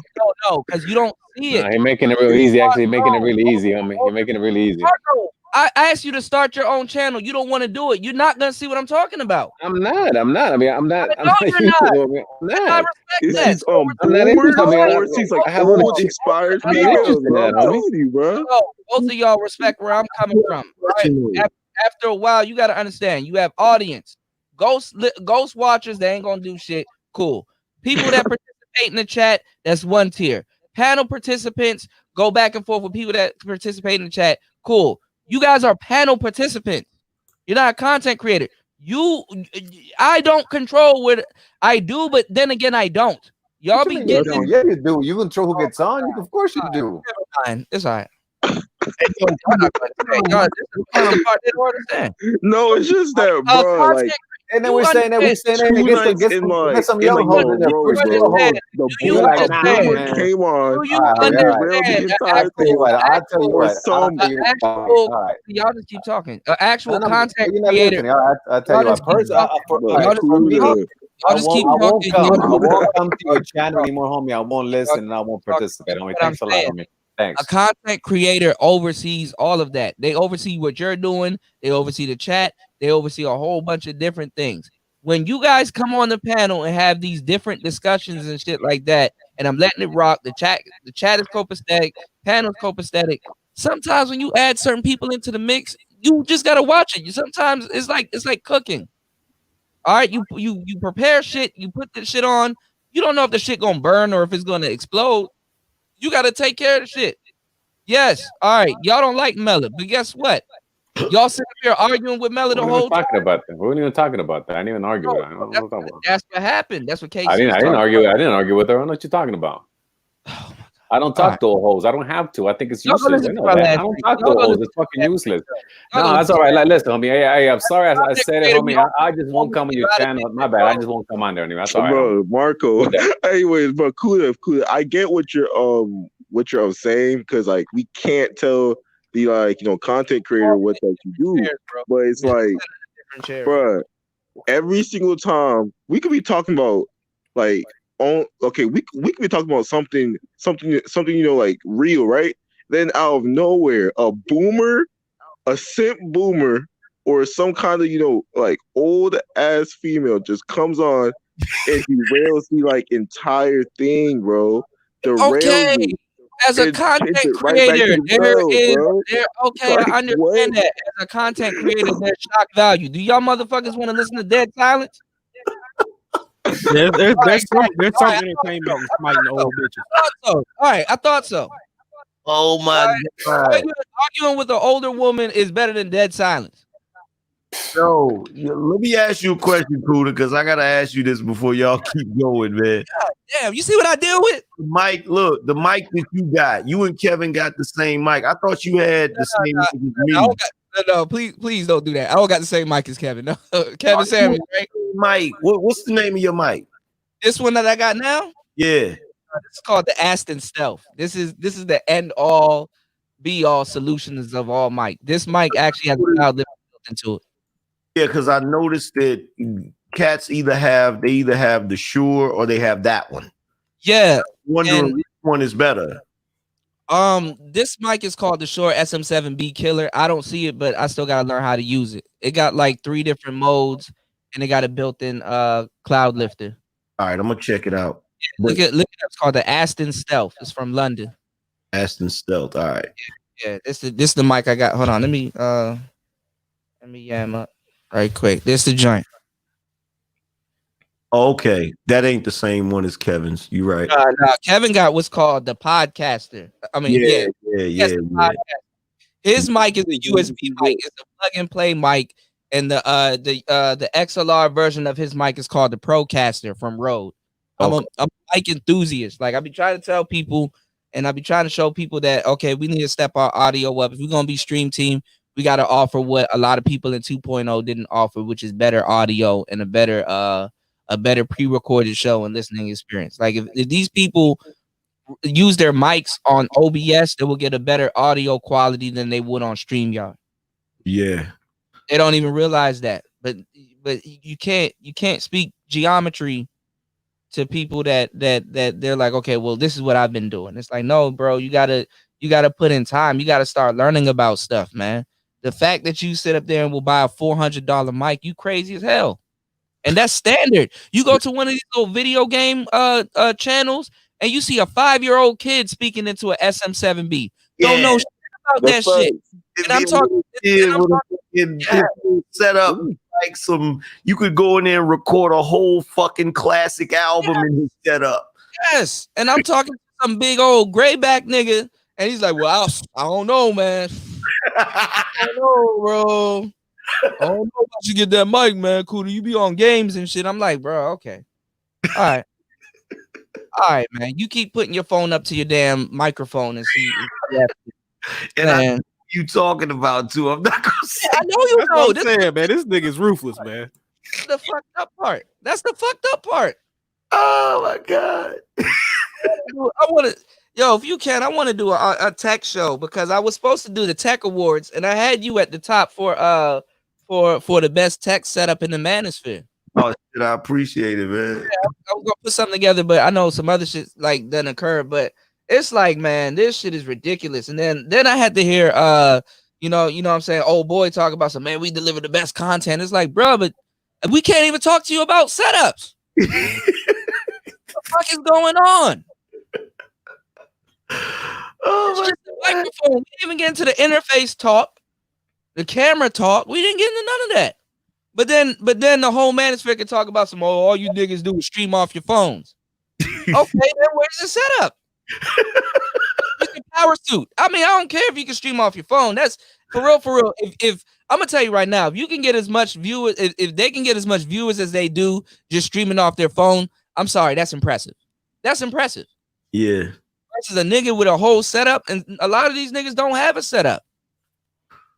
Well, yeah, it's the dynamic between, like, with the phone thing. If you do the phone thing right, you can. It's more personal if you're talking on the phone. But the only way the phone thing really works, to be truthfully honest, is if you're on camera. That's the only way the phone thing really works. I've noticed that. But then, with setup, if you got like a nice setup where you can throw in like a little bit of effects and shit, that shit is cool, man. You like it. It provides more value to the stream. Well, see, one thing I don't really go off on people on phones because sometimes your phone is the best piece of tech that you actually have, to tell you the truth. Yeah. But nah, man, you're not about to say you care about your content and you don't even have a damn setup. That's not about But see, you about to cause an upset, man. That's what I want to do. Because these niggas, because Angry Man, you gotta understand, these kids are talking into SM7B. Kids. I know, I see them. It fucked me up. I'm like, that's the reason why them kids be making that money, man. Because like they invest in themselves, Them white people set their kids up for success. There's a kid out here. I'm telling y'all right here, all y'all niggas in the chat room here on the panel. There's a kid out there grinding right now to get his first SM7B. Yeah. I'm telling you. Yeah. I'm telling you. Niggas don't even know what an SM7B is, man. Yeah. And you've been listening to audio from these microphones. Oh, shit. Whoa, wait a minute. Stop. Whoa, icebreaker. Dang. Icebreaker be showing love. Icebreaker be showing love, bro. Whoa. He came in out of nowhere, bro.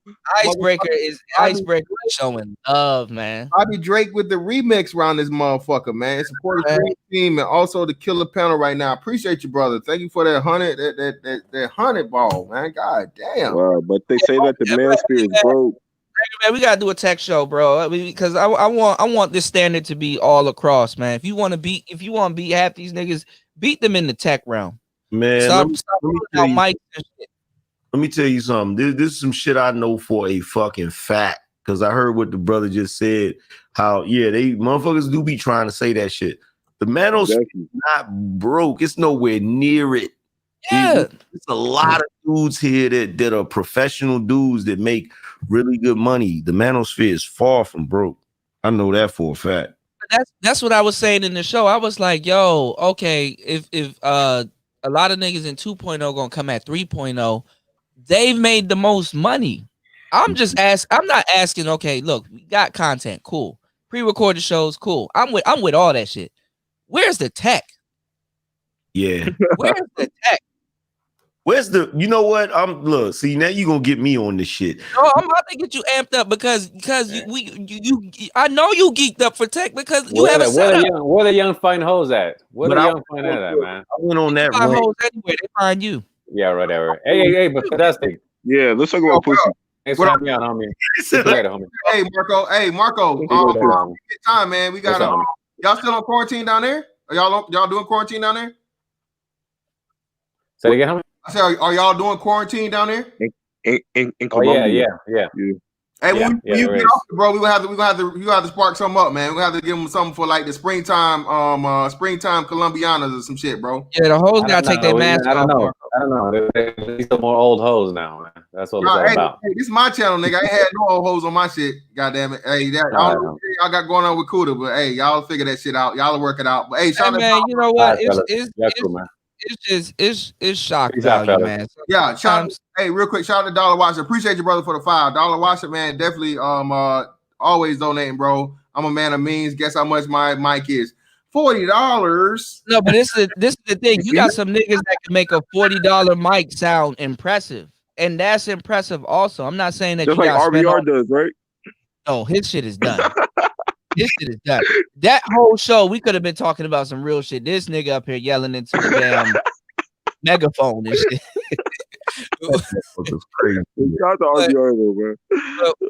But what I was saying and what I was hammering down on is that, 2.0, yes, a lot of great legendary stuff has happened, a lot of good shit. Where's the tech though? Yeah, they made all the fucking money, damn near. They made more money than 1.0.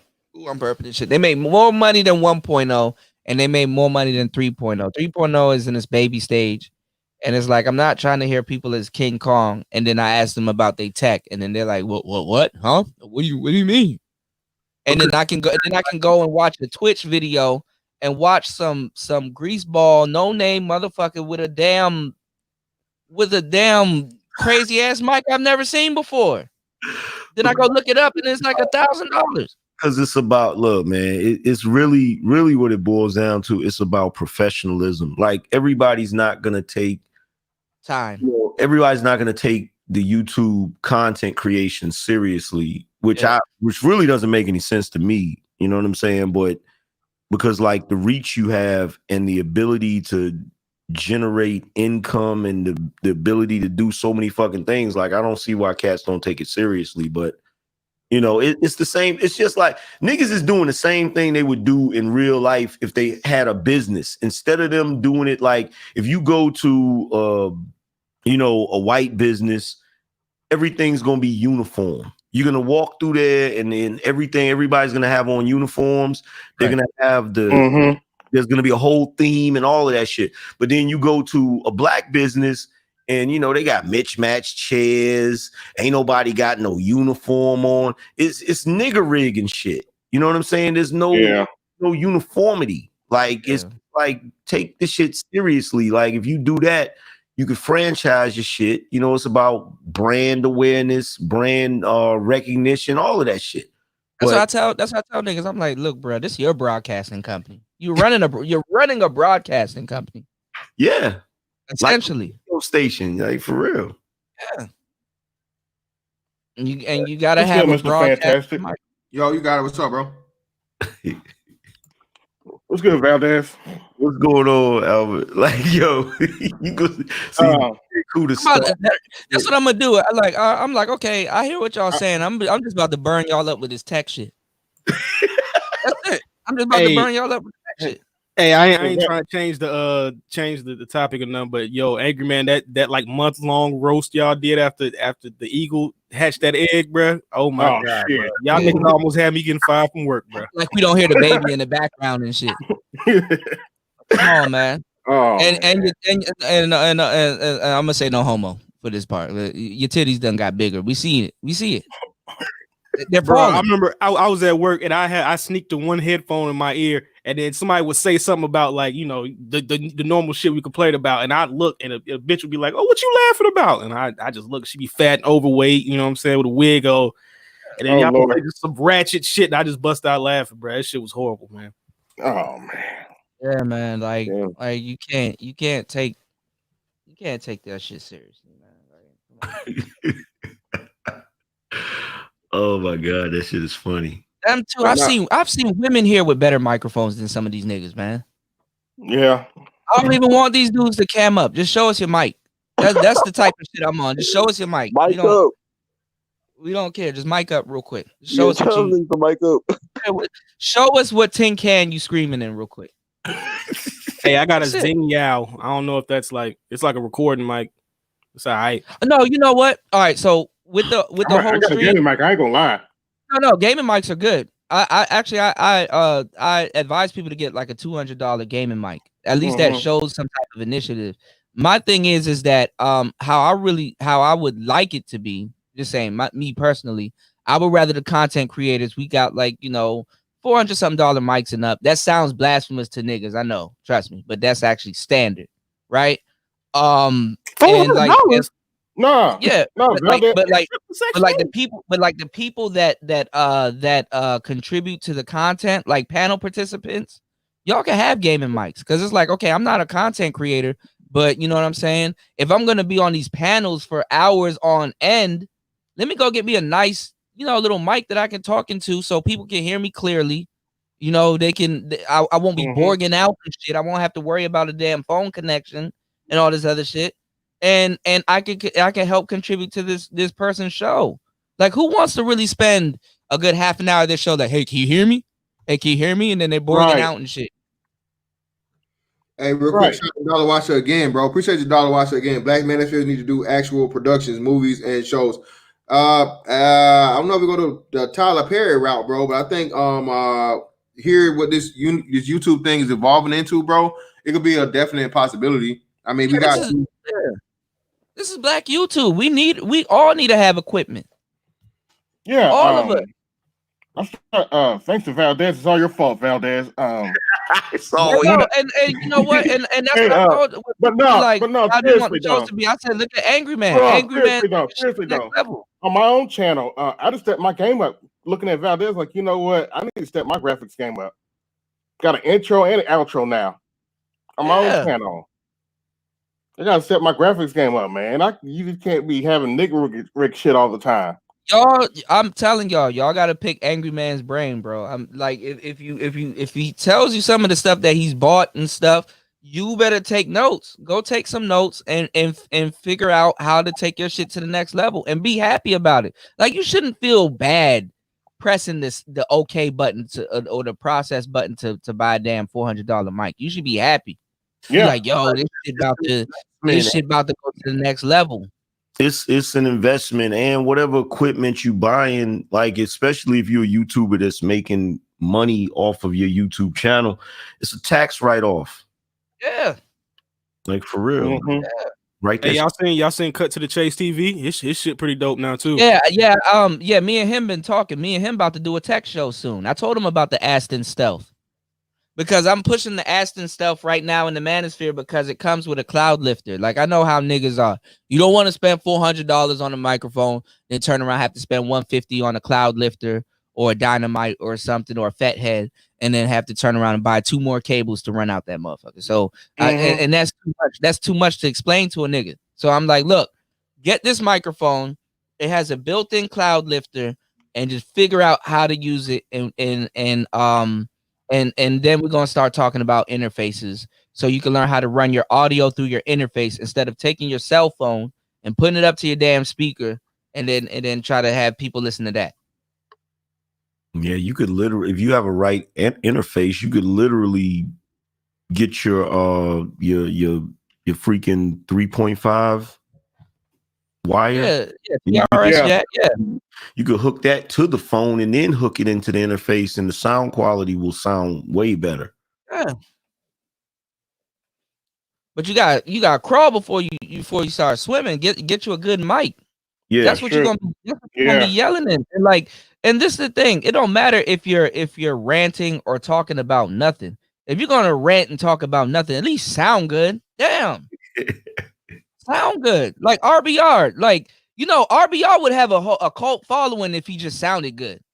Yeah, man, his shit, sometimes he get too loud. He sound like he underwater. Are y'all sure about that? Are y'all sure about that? I am dead. RBR, the dude who averages like 23 people in his chat room. Yes, I am dead ass short. The shit that he says is so outrageous, people would just follow him just because. Bro, somebody said RBR got a 10-4 kufi on. It does. He got the Chipotle Chipotle foil. But what I'm saying is like I'm really y'all don't until you actually purchase your mics and stuff and actually get your setup popping, y'all not gonna understand the value in what I'm saying. I'm dead ass. It's gonna fall on deaf ears, man. Like I'm dead ass. You're gonna be like, man, why does nigga keep talking about mics? Okay, I'm gonna hurry up and go and purchase something. All right, what I do with it now? Down by the river, Sennheiser is good, but stick to like Rode, stick to Shure, stick to fucking I don't know, man. Electro Voice. There's a lot of good companies. Audio Technica. I was gonna get a BP40, but I ended up getting Aston Stealth, which is a better mic. So you know. And these mics too, man. Like I'm not just saying that this is for your YouTube career, man. Y'all can do audio books. Y'all can do commercials. Y'all can do all kinds of stuff with these microphones, man. Like you can sit in the house and just get fat all fucking day. You know what I'm saying? Like you and do audio books, man. Yo, shout out to Masculine Mercenaries. For the shout out to Angry Man. Yo, I got a dip, but agree with DJ Kuda. Invest in yourselves and other brothers. We all we got. Thanks for letting me on the panel, Mr. Fantastic. Appreciate no problem, man. You know you're good, bro. Yeah, man. And I think that's what Stream Team needs to be doing, man. We need to bring a better listening experience, at least a better listening experience to our audience. I know StreamYards, they dumb down. My mic don't sound near as the way it sounds like now on StreamYards. I'm gonna tell y'all right now, StreamYards does mids. If you play music on here, it's all mids. I think that's a thing too, man. You know what I'm gonna start doing, and I think that's a part of the.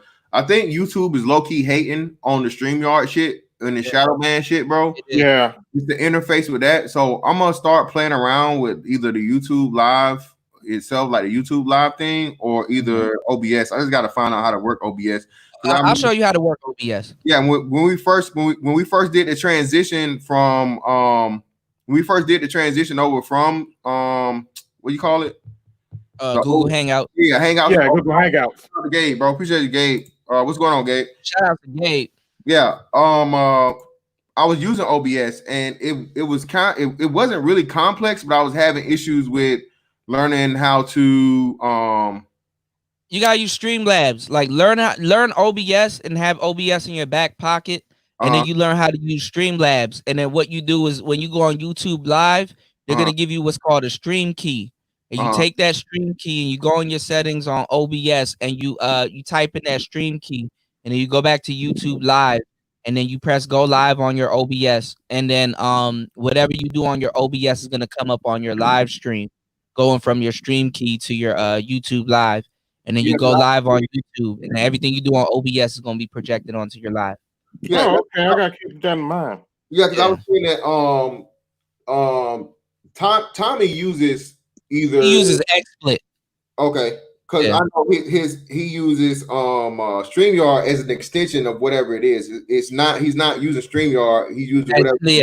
Yeah, what he does is, and there's a way to do it. I got to figure out because OG knows how to do it, but I've been looking at tutorials on how to do it. Because StreamYards, Google Hangouts, all those websites, they're really conferences. They're really for like online web seminars. Yeah, we've actually been abusing this platform, to tell you the truth. That's why when people laugh, it's like, why y'all say they abuse Google Hangouts? Because nigga, that's not what it was for. Yeah, that's definitely what it's for too.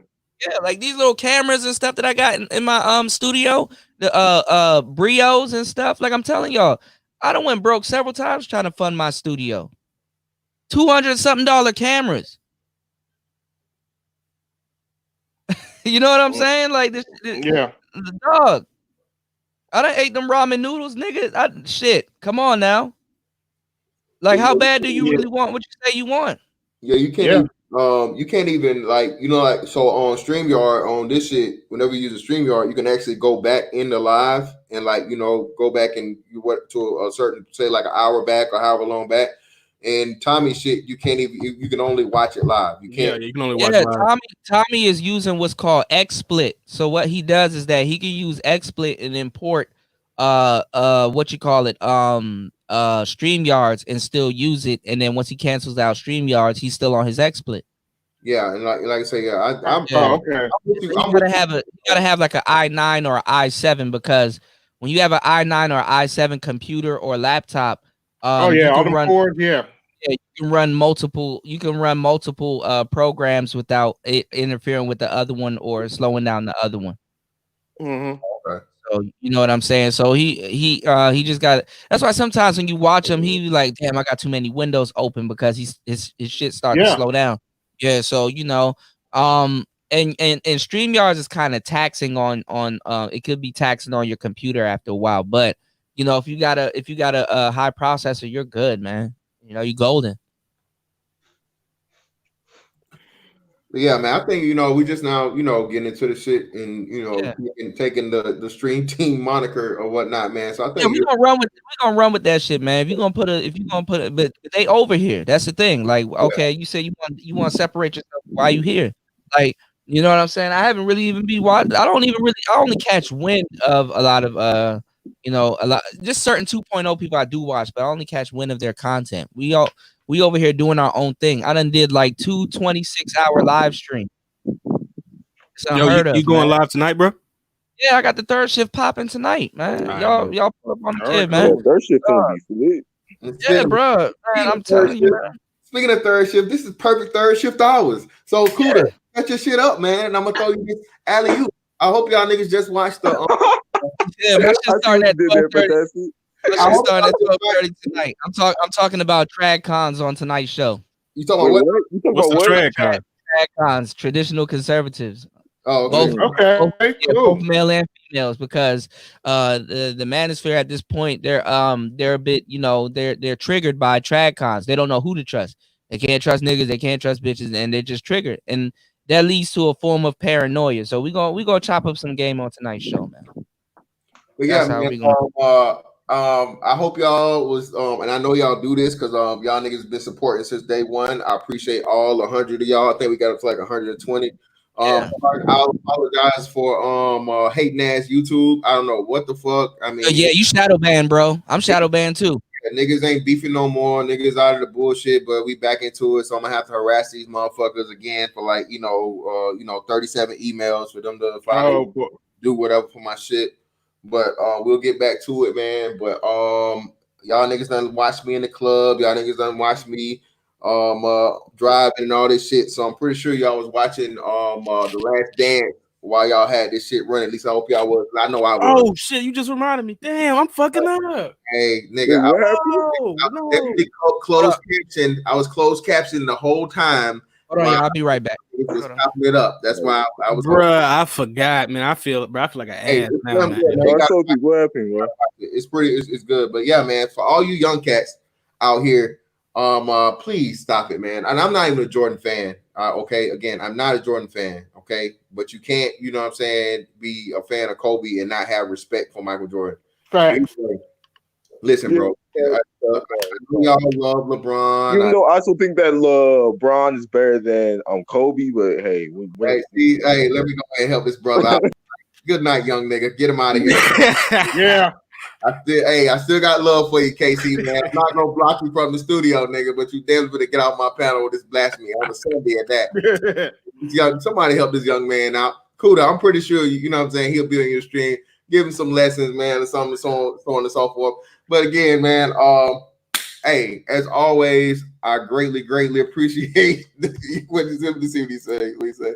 Yeah, Casey, get your young ass up out of here, man. But yeah, I greatly appreciate it as all times, bro. Kuda, spark your shit up, man, if you got it, and you know what I'm saying, drop the link. Hey, shit, appreciate you letting me on, man. Shit, shout out to y'all, brother. Shout out to the chat. No problem, Darth. You always welcome, bro. I appreciate you coming through. Same with you. I appreciate you letting me on. I'm about to drop out. Yeah, man. And Vision say what? Free throw competition when you ready. Vision, y'all know you might better get me in that free throws, bro. Oh shit, my bad. You might better get me in the free throws, bro. I'm like somewhere between 60 and 70%, so I ain't that high on free throws, man. But if you want to play that one-on-one for the bread, though, I'm with that, Vision, all day. I'm with that, bro. But yeah, man, getting back to my closing this up, so set Kuda up so he can get ready to set this thing up and you guys can go over there. Ultimately, bro, bad results from good intentions. We have to stop this whole Kuda just okay, my bad, y'all. I'm back. No problem. But yeah, man, stepped off for a sec. We gotta get to the point, man, of where we stop promoting this dysfunction and bigotry, as they'd say, in the black community through even our supposedly positive stories.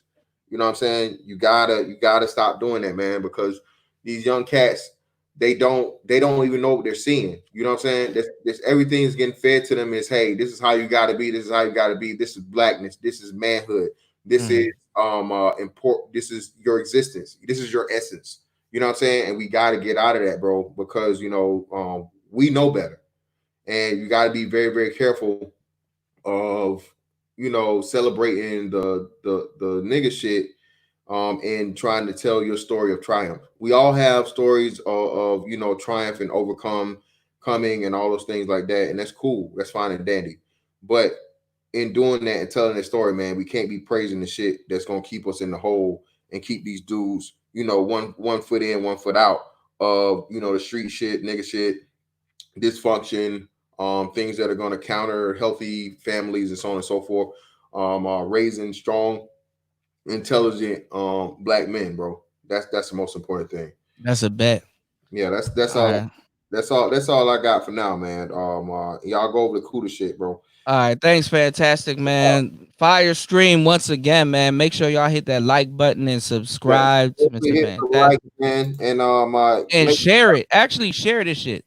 Got the bell on, nigga. Put on the bell, goddamn it. Put the bell on. Got the bell clicked. But hey, man, this shit, man. Yeah, I appreciate y'all as always, man. And y'all know how we do it. All right, we out. Yep.